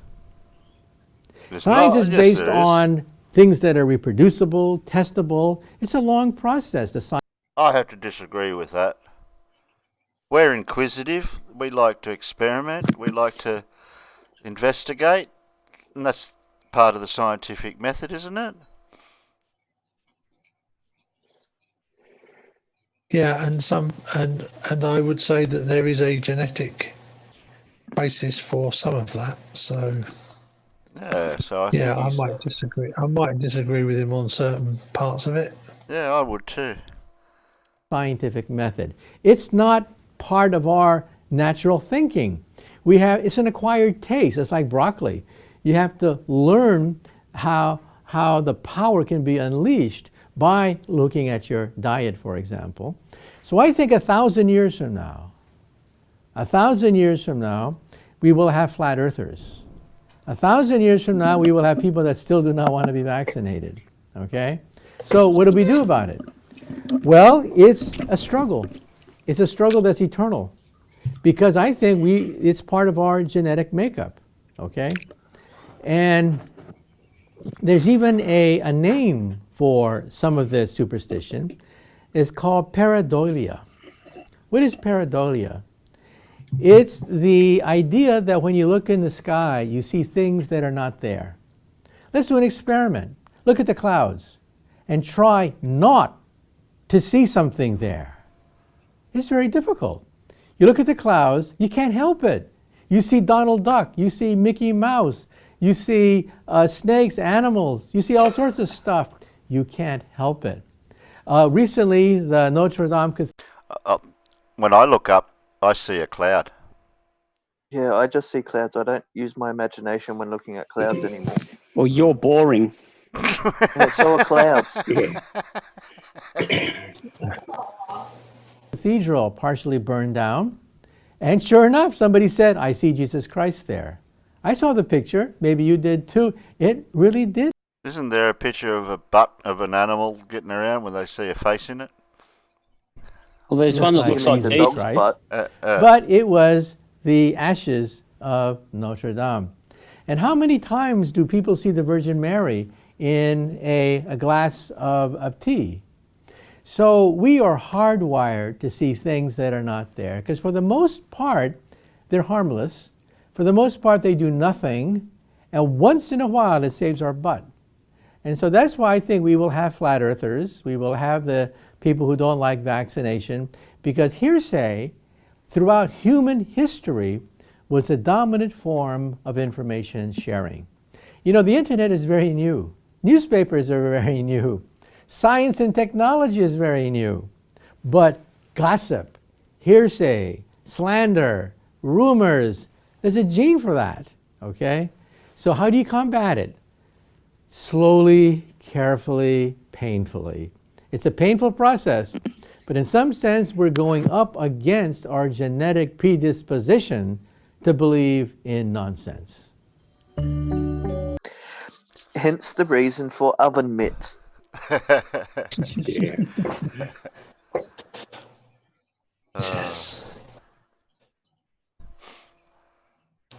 Yes. You're back. Woo! Yeah. That's funny.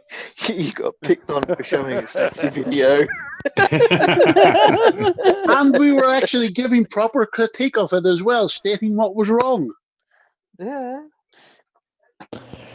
God, yeah, but I think I think even so, I don't think we would hit US fair use. Yeah, I don't think we were saying quite enough, maybe. We were saying the wrong things. Oh, we weren't meant to be laughing? We weren't critiquing the video, we were critiquing the contents. But that's critiquing the video, it's the contents. Yeah, no, I mean, it's basically it's about market usurpation, which is are you removing the value of somebody going and watching the actual video, because of what we're doing? And the answer to that because we have this massive audience and we're monetized. Well, yeah, that will that if you were to take it to court, if you were to be taken to court, that would mitigate your liability in all probability. But I think it might be a reach for the fair use. So I was watching. And how will I get rid of that actual part of the live stream? You just edit it before you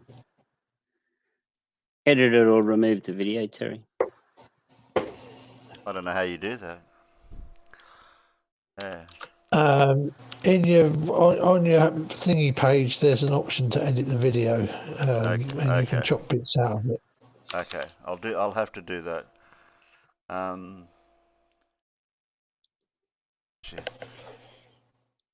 Another step in the learning curve, Terry. Oh, you know what it really is, don't you? We made it up to 33 people watching. Yeah, we've currently got 33 in live chat. We're in trouble now. That's what it is. Conspiracy. We triggered the Illuminati number. Yes. Is that what it was? I knew there'd be a reason. Yep, 33 UP will be in here soon. Oh, no. Okay, then. Oh, well, we won't go down that road again. No. It was a little bit too... No more Chad. No more Chad. And that's your red... that was your red analogy, Peter, too. Yeah, I blame that on gravity. Any more forklift videos, Elmo? Please no. No. Please no. No. No more of them. No, folks. No. No. All right. No. There's another one in the side chat there, Terry. Not forklift? No, it's not forklift, but we need to tread gently. This one isn't we won't have to tread gently with the video. I'm just saying that we need to tread gently now.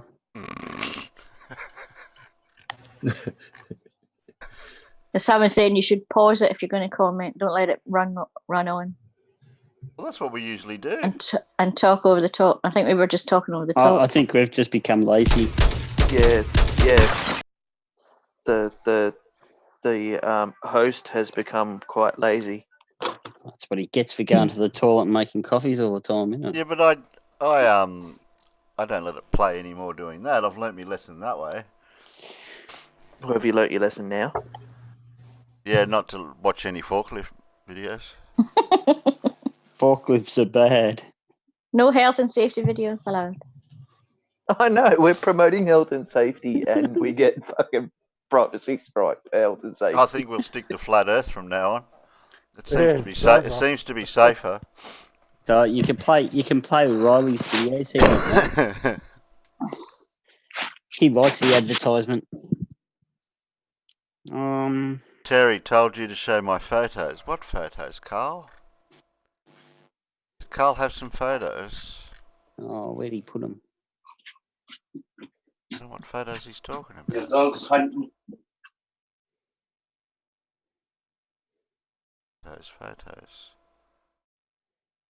Oh, those photos. Yeah, but I can't show them photos. I haven't got the link set through to OBS to show the pictures. Where are they, Terry? In share. In share your. Yep. Right, I'll sort them out. I'll get them up on the I'm already in there, Alan. But if you want to share the load Next, between you. a video about spoons. Who's this video? Engineering Explained. No. Is the Earth flat? 5 professionals provide scientific proof. 5 ways to prove your... whatever that is. It's a rhetoric. It's all right. Okay, how long does it go for? 7 minutes. 7 minutes. Right. Anyway, there's the first one. Corpuscular rays. Oh.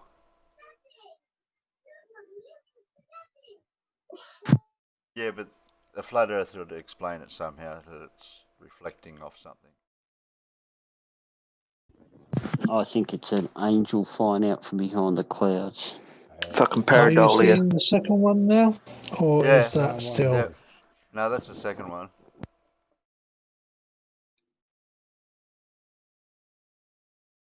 No, that's not pareidolia, that's just crepuscular rays. Yeah, that's just crepuscular. Very nice crepuscular rays. Yep. Mm-hmm. Doing another time lapse tonight, Alan. This time I'm hoping I've got it pointed right at the South Celestial Pole. Well, that would be helpful. Yeah. Have you got your power adapter yet? No, I have to wait till I go to Melbourne for that. This small town doesn't have things like that. And there's no cloud. And there's no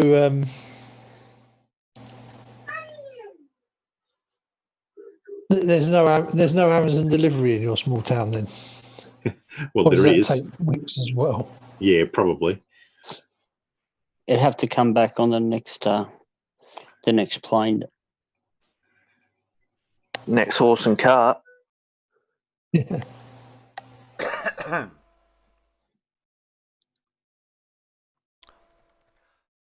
Well, where were we? Talking about privacy. Oh. Privacy. No, we was going to do this.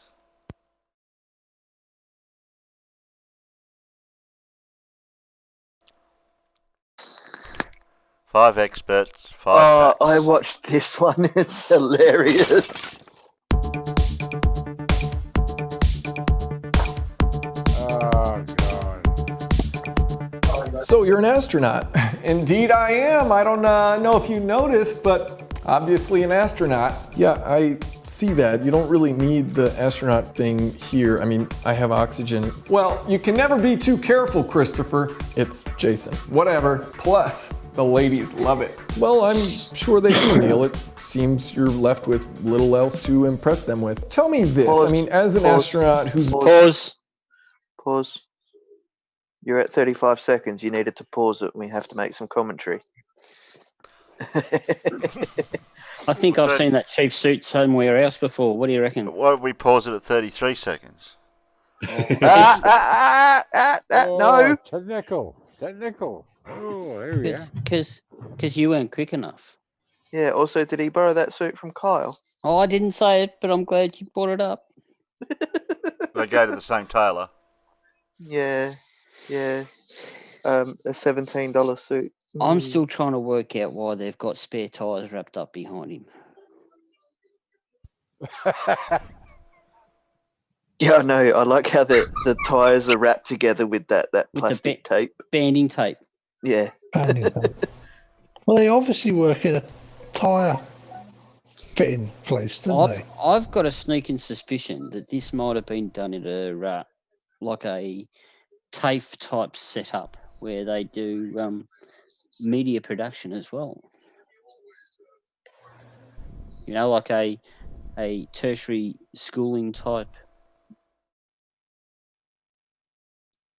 But after this interview, he might be going into retirement. Looks like his garage. A garage. Jeff, that's where intelligent people go, isn't it? Got the whiteboard there, the rubber, chalk.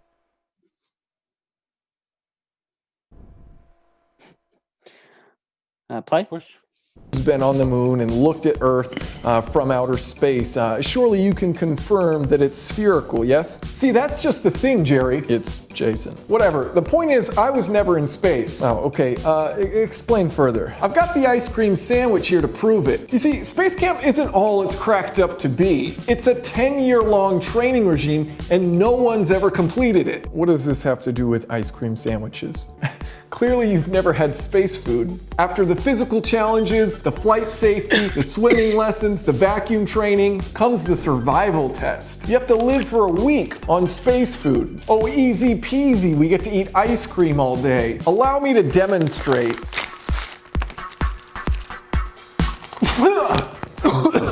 It's disgusting. Here, try some. Who had Tang? Yeah? Who had Tang? Oh, that powdered orange drink. Yeah, the space orange juice crap. That was it. Yeah, that was invented for space travel, wasn't it? They reckon. That's right. Yeah. What about space food sticks? They still sell them. They're terrible. I haven't tried them once. Tang, the only orange drink that doesn't really taste like orange. Tangy. Is that dehydrated orange? Yes. So it's like Alka-Seltzer without the fizz, but orange flavoured. Yeah. That was the in thing back in the 70s, 80s.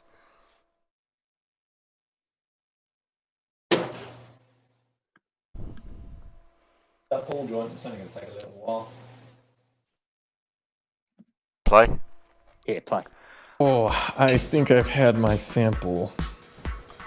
Okay, so your whole point is we never went into space because space food sucks, hence the Earth is flat. Now you're getting it. Okay, well, this has been incredibly insightful. Thank you for your service. I believe the next interviewee is ready, so thank you. Oh, sure thing, George. Thanks for having me. It's Jason.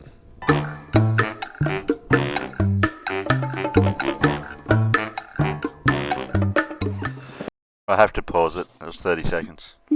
Jordan Frisbee. Not Gordon Ramsay.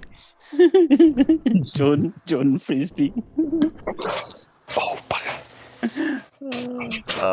Thanks for joining me. Could you state your name and profession? My name's Jordan Frisbee and I'm a professional chef. Here, I've brought you this. Oh, thank you. Fascinating. Yeah, I was just eating space food. Terrible. Anyways, what's your take on this whole Earth being spherical, round, flat, pointed, whatever? Great question. You know, a lot of people say, oh, look up at the moon, it's round. Why is everything in space round if they're not spheres? That seems like a fair point. What's your counter? Look, Jason, is it? Yes, wow, thank you. So, what's your favorite food, Jason? I'm not sure. I don't have a favorite. Tell me, what's your favorite food? Wow, okay, I don't know, pizza? Of course it is! Everyone loves pizza. Pizza is round, pizza is flat. Pizza is flat. That's flat Earth model. There you go. The hut. We're not advertising for pizza.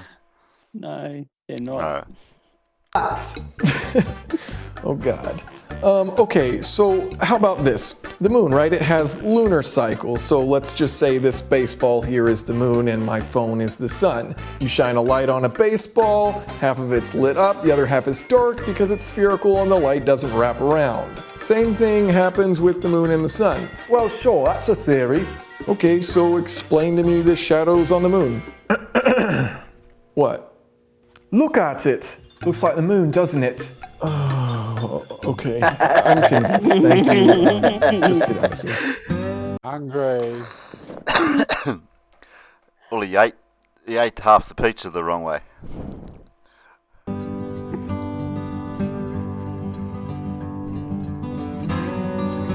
Clint Westwood. I think they're trying to make similarities between certain names here. I'm seeing a theme. This is a nice looking garage you've got. Say thanks for the free OJ. Oh, that's not... Hey? Is that like coolant? Or detergent? Tang. It probably was Tang. Sorry, it's 2-in-1. 2-in-1, I think it was... Bleach or something. Oh, it was probably anti-rust and antifreeze. This is a nice... Rain-X. Yeah, so it's... It's fucking window washing liquid. Yeah, that you put on your glass to stop from so it beads when it rains. Nice looking garage you've got. Say thanks for the free OJ. It's not usually that colour though. Oh boy. That's not bad. Well, I'm Jason. It's nice to meet you. Likewise, my name's Clint Westwood and I'm a space cowboy. You're a space cowboy. Yes, sir. Oh, good grief. That's a profession, is it? Oh, it most certainly is. Typical city folk response. Always knew y'all dumb. Okay, I'll just try to expand my views. Let's just get right to it. How do you know the Earth is flat? Balls. Excuse me, what? Balls. Okay, let me break this down for you. You got any sand? Oh, sure, here you go. Well, that'll do. Now, do you think the very first person who drew a map, you think they drew that on a sandy beach or on some spherical rock? Well, of course it was in the sand. Every map you ever seen's flat because Earth's flat. It's that simple. Globes aren't flat. Nope, they ain't. Balls ain't flat. And people love balls. Footballs, baseballs, soccer balls, green balls, pickle balls. That's just a pickle. Lime balls, basketball. Well, we know why ships had maps back in the old days and not a globe, because it'd roll off the shelf. Balls, apple balls, tater balls, egg balls. You just went grocery shopping. Now at this point, you're probably thinking, you sure do talk about balls a lot. And it's true. I do love balls. Anyway, those smarty party politicianal folk came up with a way to help teach people about geography. So they put a map on America's favorite thing, balls. Well, that backfired. Now everybody thinks Earth is round. Still ain't nobody know where Uzbekistan is. You're right. I have no idea where Uzbekistan is. Mm-hmm. Pickles and balls. Okay. Where is Uzbekistan? Up near Pakistan. Up near Pakistan. Yeah, it's north of Pakistan. Part 4, the scientist. Thanks for joining me. Could you state your name and profession? My name's Greg House and I'm a scientist. I've never seen scientists wear stethoscopes.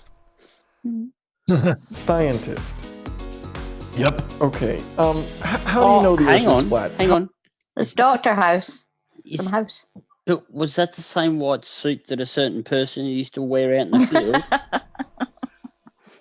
Also, there's pictures of Bob Nodell wearing said doctor's coat. Anthony Riley wears said doctor's coat.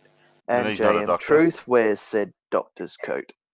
Because they all think they're scientists or engineers. Engineers don't wear white fucking coats.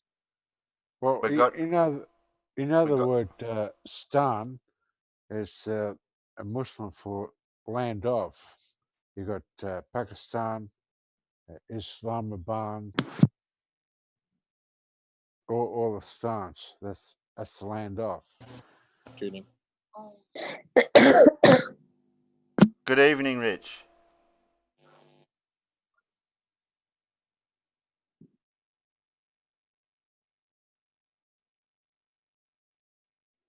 Mic check, Rich. You might be still setting his audio up. Got to catch him at the right time. Hey guys, how you going? Oh, you're here. Rich. You're in. Rich. In the latecomers corner, you are. Yeah, Hey, you're in the Mr. latecomers corner. That's fine. Hello, Mr. Recycle. Yeah, Mr. Recycle. Yeah, Mr. Steptoe and Son. Okay. Rich, that was the. Oh, what are you doing? Your voice is different. You're a bit high pitched there, Rich. It's no good when you sit down on them, is it, Rich? Yeah, no, yeah, I know. Yeah, sitting on my balls. Oh. Playing with the dog squeaky toy. How are we? Well, better now good. You're here.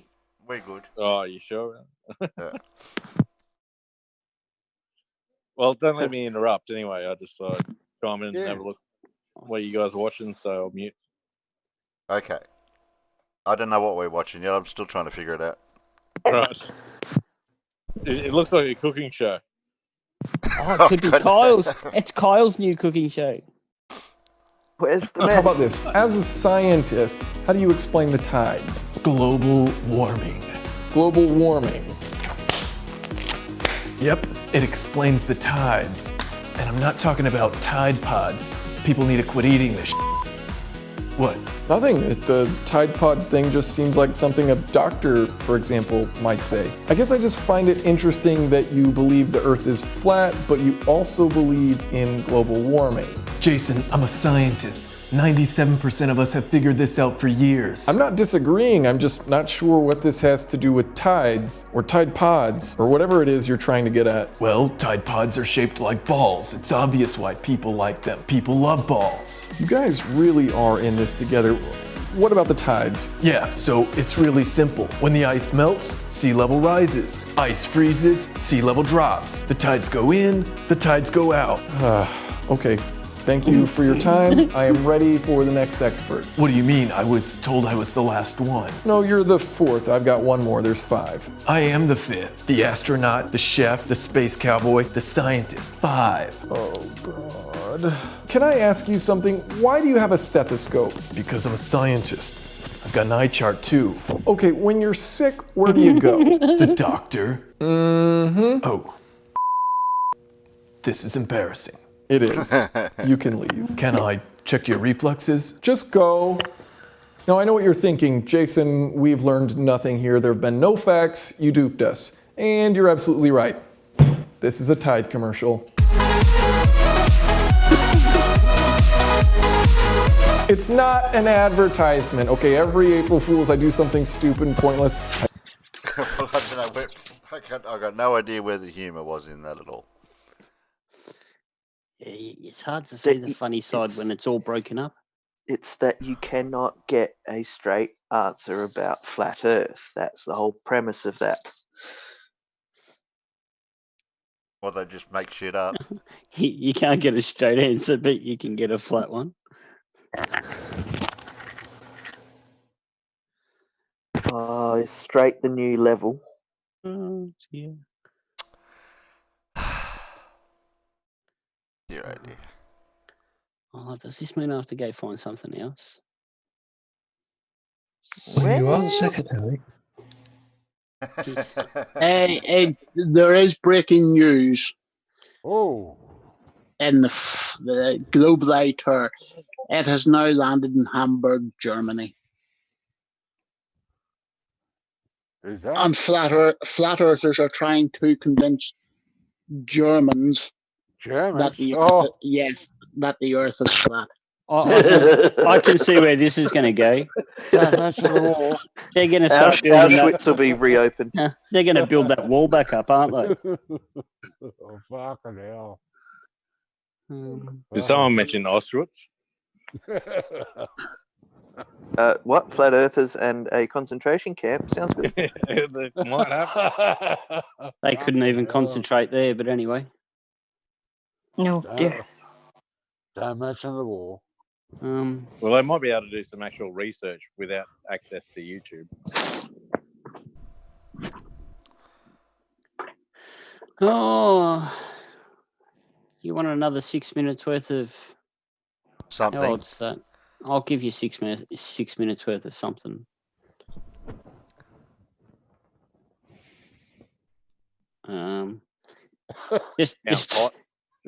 Just talk amongst yourselves for a second, or else I'm not going to be out. I just need 5 seconds worth of free watching. No. It's like I don't know whether I'm looking forward to 6 minutes or 5 seconds.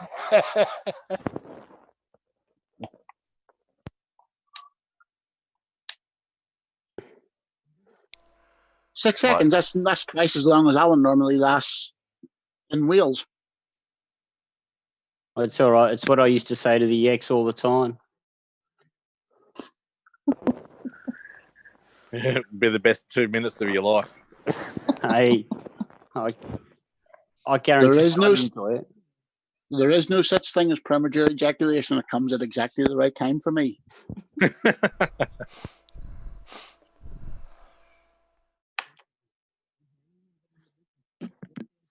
Side chat, Terry. No forklifts? No forklifts. Earth was flat. I think that's supposed to say the best, the bet that proved the Earth is flat, or why facts aren't always enough.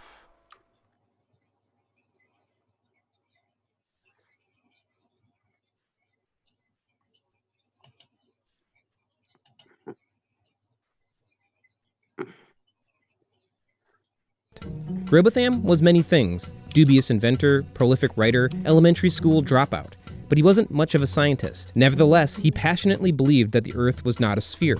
According to Robotham, our world was a bounded plane, with the moon, the sun, and all the planets and stars suspended just a few hundred miles above its surface. While most of his evidence was rhetorical in nature, and therefore mostly BS, Robotham eventually devised an experiment that could prove his flat Earth beliefs. This came to be known as the Bedford Level Experiment.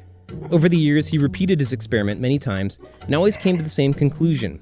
The Earth was indeed a flat disk.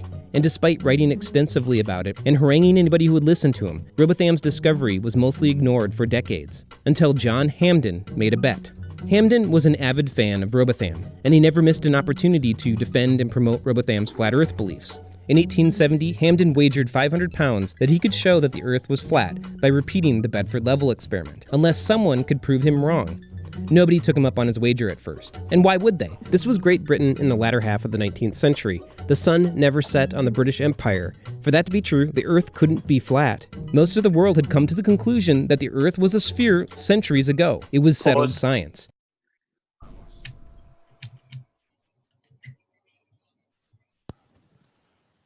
This Bedford is supposed to be a level named after a river, isn't it?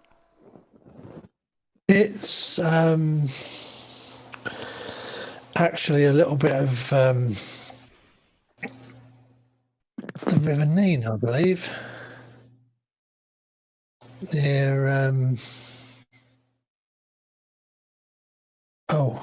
It's actually in Cambridgeshire, not Bedfordshire. Oh. Alan, Isn't it what D Marble lives in? I think so. A Bedford. Yeah. The Bedford van. Bedford van, yeah. Alan, if we were on a flat plane, are you far enough north that you would see the sun all year round? Possibly, yes. The Bedford levels is near Erith in Cambridgeshire. I can show it to you if you like. I have it here on Googly Earth. Oh, Googly Earth. Oh, can we show Googly Earth? You mean the flat map? Can we show Googly Earth? Yeah, you're allowed to show Googly Earth. Yeah. There we are. On Googly Earth. And the red line is the Bedford levels. It's actually a canal cut, so that because the rivers are a bit useless and need a little bit of help, and it doesn't drop very much from one end to the other.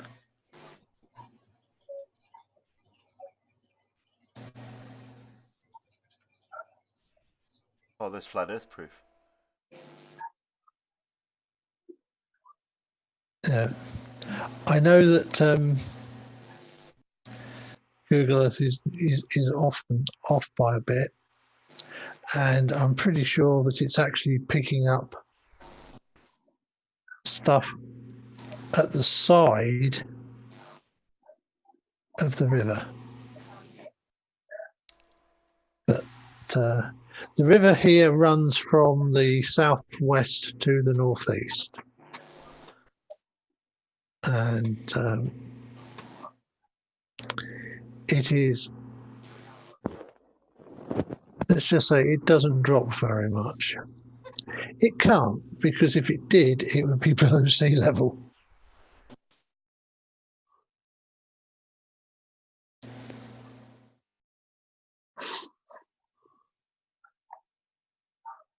But did they say when this Bedford level was actually first done? I missed that bit on the video. The Bedford levels experiment was first done in 1838, I believe.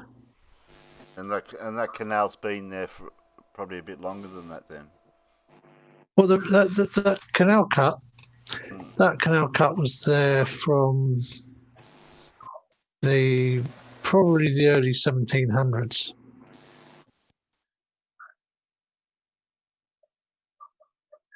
And as you can see, the water is pretty dang, the river is pretty dang straight.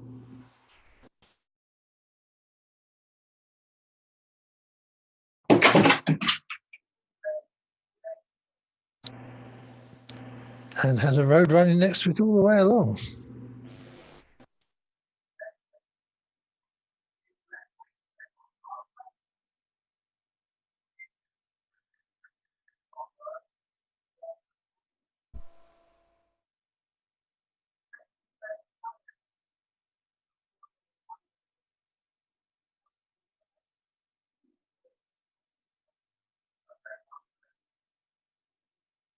honestly, I'm awfully tempted to try going there and actually replicating the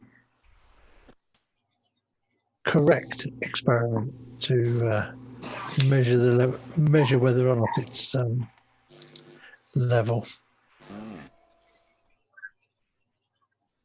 Someone else we know was going to try to do a level experiment like that over water.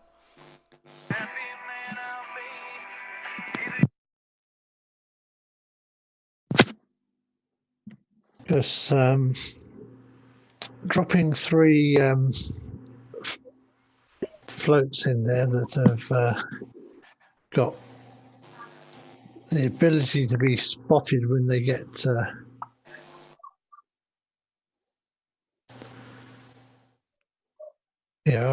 from a distance, we should pretty much be conclusive. Yeah.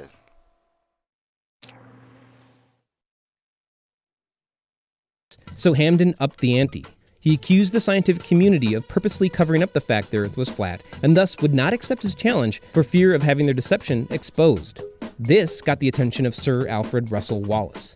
Wallace was the other guy who discovered evolution, so he was no intellectual slouch. He also happened to be a professional land surveyor, of which Robotham and Hampden were not. Plus, Wallace was in deep financial trouble. A series of bad investments had left him on the verge of insolvency. Hampden's bet seemed like an easy way to defend centuries of scientific thought and make a quick £500 to boot. So, against his better judgment, Wallace took up the challenge and conducted Robotham's flat Earth experiment, and proved the Earth was actually a sphere. Although that didn't really matter in the end, but I'll get to that in a moment. First off, this was Robotham's experiment. There is a long stretch of the Old Bedford River in Cambridge County, England, that is so straight and level that it earned the moniker the Bedford Level, hence Bedford Level Experiment.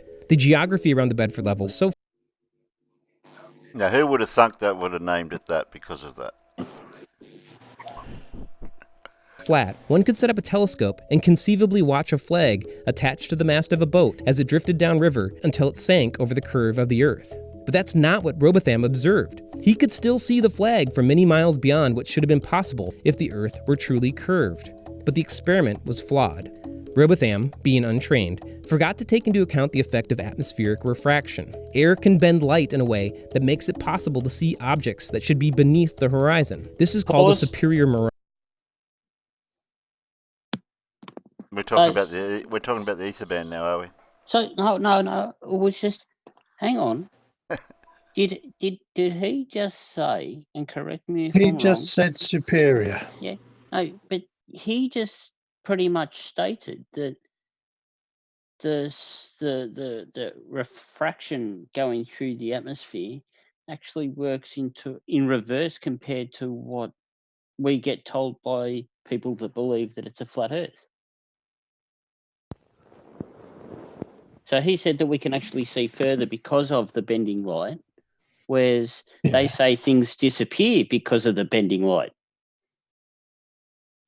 Correct. Interesting. Conspiracy. A mirage. It can make the sun appear to rise earlier than it should and cause ships to hover above the ocean. That means what Robotham observed was an optical illusion, something a trained surveyor like Wallace was well aware of. So instead of measuring how far the flag dips below the horizon, Wallace modified the experiment to track how far the flag rises as it traverses upward along the curve of the Earth. Either way, the experiment showed an Earth that was most certainly curved. This should have been the end of Robotham's belief, but that's not what happened. Although an observer ruled in Wallace's favor, Hampden disputed the claim, going as far as publishing pamphlets disparaging Wallace as a swindler and a cheat. Hampden even penned a letter to Wallace's wife, threatening to beat her husband to death. Hampden was thrown in jail and sued, but because he rescinded the bet, the wager was declared invalid, and Wallace was forced to return the money. Hampden saw this as a vindication, and so did some of the general public. Wallace and Hampden were in and out of court for years. This caught the attention of the newspapers. Here was a guy no one had ever heard of, with some very unusual beliefs, even for 19th century England, engaged in a high-profile legal battle with one of the most famous scientists of the time. The peculiar nature of the bet and Hampden's sensational behavior made it impossible to keep the story out of print. On top of that, a court ruled that Wallace, a leading thinker of his generation, didn't win a bet to prove the Earth was a sphere. Even after 2 lawsuits and 4 prosecutions for libel, Hamden never backed down. He championed himself a truth seeker, challenging a corrupt and fraudulent scientific establishment. That sounds familiar. Very. It's almost like someone's gone and read his book, used it as a literal textbook to learn how to say the same things.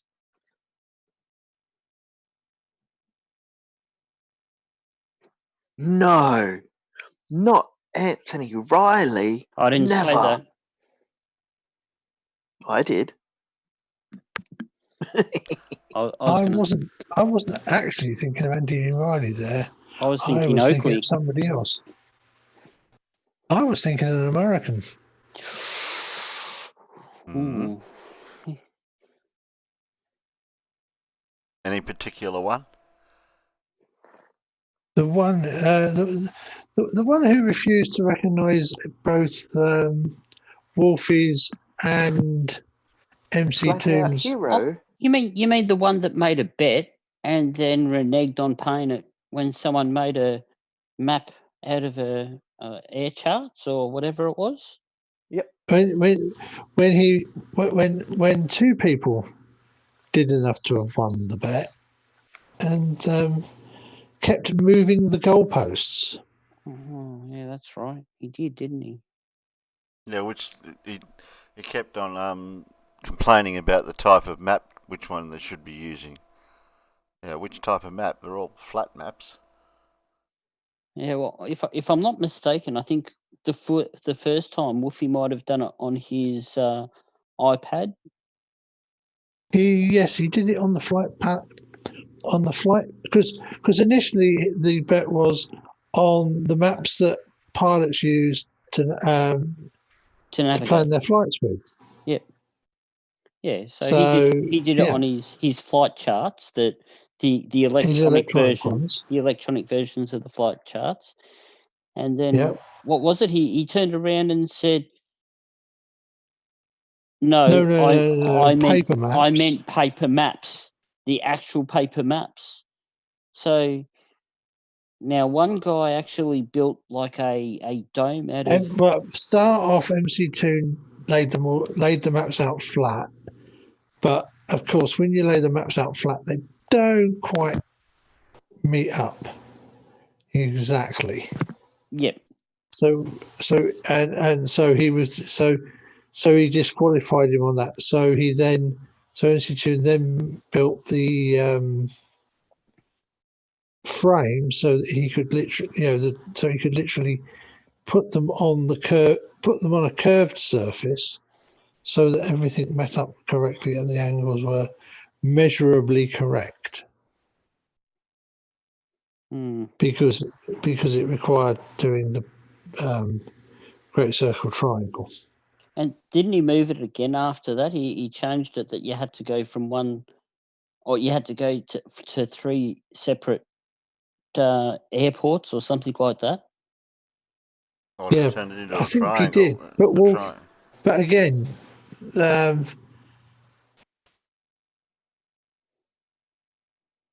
I think that was I think that was a problem because, of course, the airports.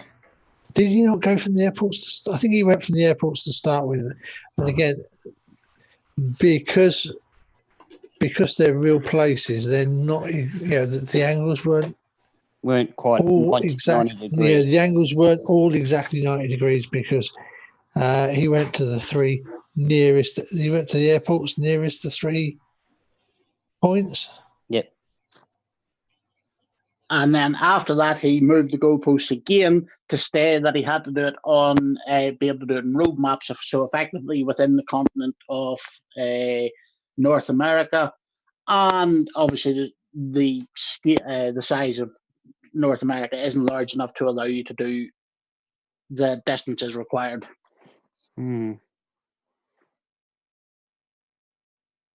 Yes.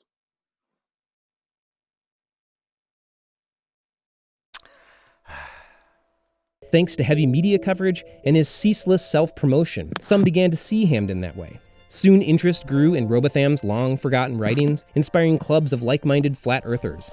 People replicated his flawed experiment, and photographic evidence of the supposed proof was widely distributed. It didn't matter that Wallace had debunked Robotham's belief. An otherwise obscure and unknown writer was given a platform and an audience. The fact is, sometimes facts aren't enough. This is as true today as it was back in 1870, probably more so. Over the past decade, we've seen a resurgence in Flat Earth belief. Hundreds of thousands of people have subscribed to Flat Earth discussion groups and Facebook pages. There are Flat Earth documentaries on YouTube with millions of views, and Flat Earth conventions attracting celebrities and the general public alike. And almost all of it can be traced back to Robotham's flawed experiment, and the publicity the news media of the time granted it. Sir Alfred Russel Wallace came to regret accepting Hampden's bet. Instead of making a quick buck settling a simple scientific argument, Wallace found himself on the hook for several protracted court cases and enduring Hampden's incessant attacks for years after the event. What's more, many members of the scientific community looked down upon Wallace for participating in the bet in the first place. They saw his association with Flat Earth belief as lending it credibility and legitimizing it in the eyes of the public. Wallace may have meant to embarrass a foolish Flat Earth believer, but he ended up mostly embarrassing himself. Regardless, until we could send rockets into orbit and see the curvature of the Earth for ourselves, the Bedford Level experiment was one of the most widely cited proofs that the Earth is a sphere. Nevertheless, no other place in the world has been as successful at making Flat Earth belief seem on the level as the Bedford Level.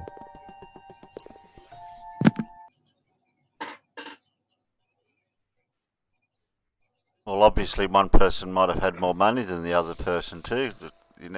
Sometimes you can think of it as taking it to courts or whatever, and who's on your side.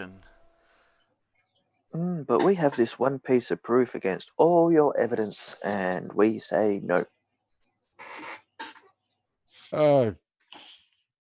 Just down to a cop, mate. To believe photos. What the cop says. Pip, come on, you know better. No, photos, really. No, they don't accept photos because every single photo that everybody has taken is all fake. It's all CGI. Even the family photos on your wall. No. Okay. Yeah, they're not your family. Quite sure I was. They're stand-in actors. Quite sure I was standing beside him at the time. But hey ho, what do I know? No, that was the what actor. do you know? That was the actor What playing. do I know? Ah, right. Okay, I'm with you now. I'd like to see a collection of Flat Earth videos well, not the whole video, but just edit out all the experiment, or not all the experiments, but get the experiments that the Flat Earthers try to use to explain things. Well, we don't want to use. You've got 10 minutes. Do you really want to go down that rabbit hole? No, I'm not going to do it in 10 minutes. Oh. Is it me or is Jose starting half an hour early tonight? He starts. Toadie's doing his thing. Oh, awesome! I want to catch that. He'll be I want to see his in Egyptology. You should be starting soon. Yeah, 8 minutes. Yeah, 3 o'clock my time. Yep.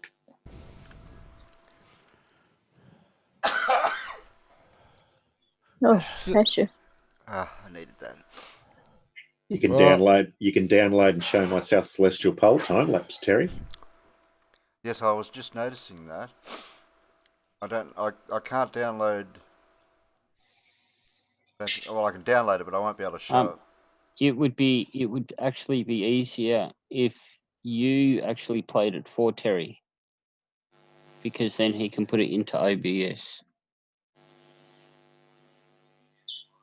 How do I do that? So just play it in a YouTube window and then share the YouTube window. It's not a YouTube video. That's the problem. No, well, even if you just... sorry to interrupt. I just jump in. Terry, thanks very much for the fun. I need to jump out, and I'll see you later on in the day. Okay. Have a good time, of course, mate. Thanks for coming in, Daniel. Bye, Dave. Thanks for coming. Bye. See you next time. Bye. Well, as a matter of fact, I can play it for some reason. These ones. It's only a short one, about 2.5 hours before the battery ran out this time.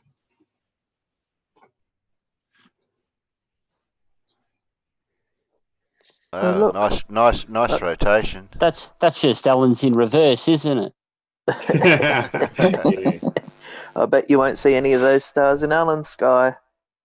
Hey, slowed it down, make it go longer. Can just a question? Can you zoom out enough to get the Southern Cross into that? I'd have to reposition my camera because I've only got a fixed lens. Oh, okay. Those are just dots on the sky, on the dome. Hey, hello. They're just lights in Hi, the sky. Jen's sleeping. How are you? How's Hey, everyone? Good. Very well. Good, thanks. How are you? Okay. I was listening to that just the last minute of that video. I find it really interesting that according to the video, that the media and giving a platform to the lesser of the arguments is the same thing that goes on today with the whole vaccine craze, anti-vax crowd, and climate change, that by highlighting these people that are such an incredible minority and full of crap, they've created a whole movement. It's very unfortunate, really. Bad but true. The media needs to take the lesson that it should have taught itself 100 and some years ago.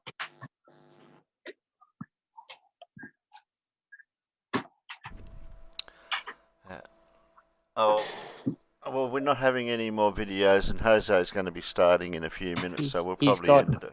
He's got 5 minutes to go, Terry, and I've just posted the link in the side chat. Yeah. There's me trying to talk to Gravity again and being muted. I'm going to say, tis a shame I can't just lend you my 20 to 40 millimeter f2.8. Oh no, it's all right. Or so. That's fine. I mean, I know it's not a 14 millimeter 2.8, but on that full frame body you've got, that will be nice and wide. Yeah. I can't wait to get the power pack so I can do an all night one. Yeah. What voltage does it run on? Huh? What voltage is your camera? I think it's about 7.4 volts. Yeah, they're usually sort of 2S type batteries, aren't they? Yeah, they're tiny little things. They're not very big. Oh, and Nathan has got back from the test centre and he passed both the tests. Yay, well done. Oh, great. So he's only got to go and pass the third theory test tomorrow, and he's all set for the practical side. That's good. Wait a minute! Somebody named Nathan can actually pass the test. Yeah, well, this Nathan better be able to. He's going to be he's my future son-in-law. Not all Nathans.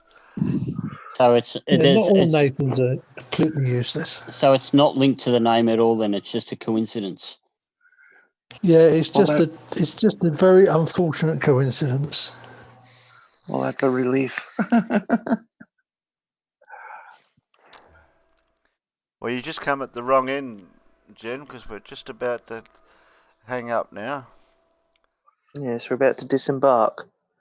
Oh, well, I wouldn't want to interfere with the whole show. All you Southern Hemisphere people, There you go, Terry. I gave you a link to my Milky Way time lapse too. You can play that. That'd be a nice ending. We love you, Jen. Thanks. I love you guys too. Yeah. Gravity, would you mind if I included a couple of your bits into a video, mixed in a video with mine? No, that's fine. Go for it.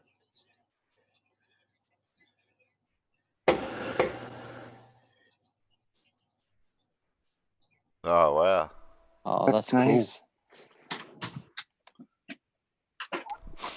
It's amazing what the camera picks up. Yeah. Compared to your naked eye. Helps you guys can see helps for some reason when you get south of the equator, you can actually see much more detail in the Milky Way than we do up here. Yeah, because of the tilt, we are at the moment, the northern hemisphere is basically pointing away from Sagittarius A, and we can't see the center of the Milky Way. Yeah, you guys basically point straight up compared to our position. What kind of exposure are you using each individual frame?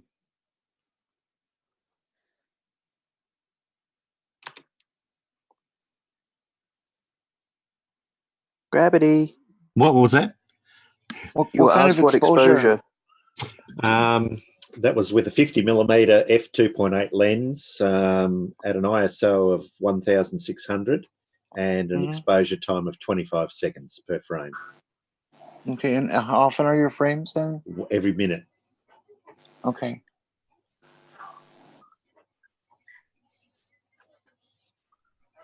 Alan, what do you typically use? I was using 8 seconds at f2.8 and ISO 3200, and I was taking a frame every 10 seconds. So basically, I'd have the shutter open for 8 seconds and then close for 2.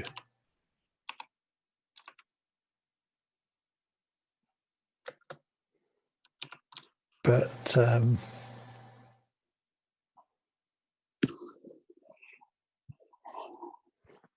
I think compared with gravity, I've got a little bit more light pollution. Yeah. I'm in this little dark spot, but the problem is that there's so much light pollution around me that unless I'm looking straight up, I tend to catch a bit. Yeah, the one that I took of the Milky Way was not far from a new moon too, so the skies were pretty dark. So yeah, I should get my ass out there and shoot some.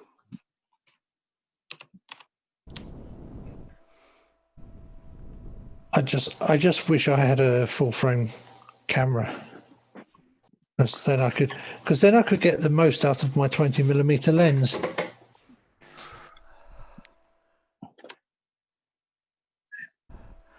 Okay then, guys. Righto, Terry. Say good night to everyone. Good night, everyone. Good night, everyone. Good night, everyone. Good night. Good night. Good night. Good night. Later, everyone. Bye. Bye. Good night, everyone.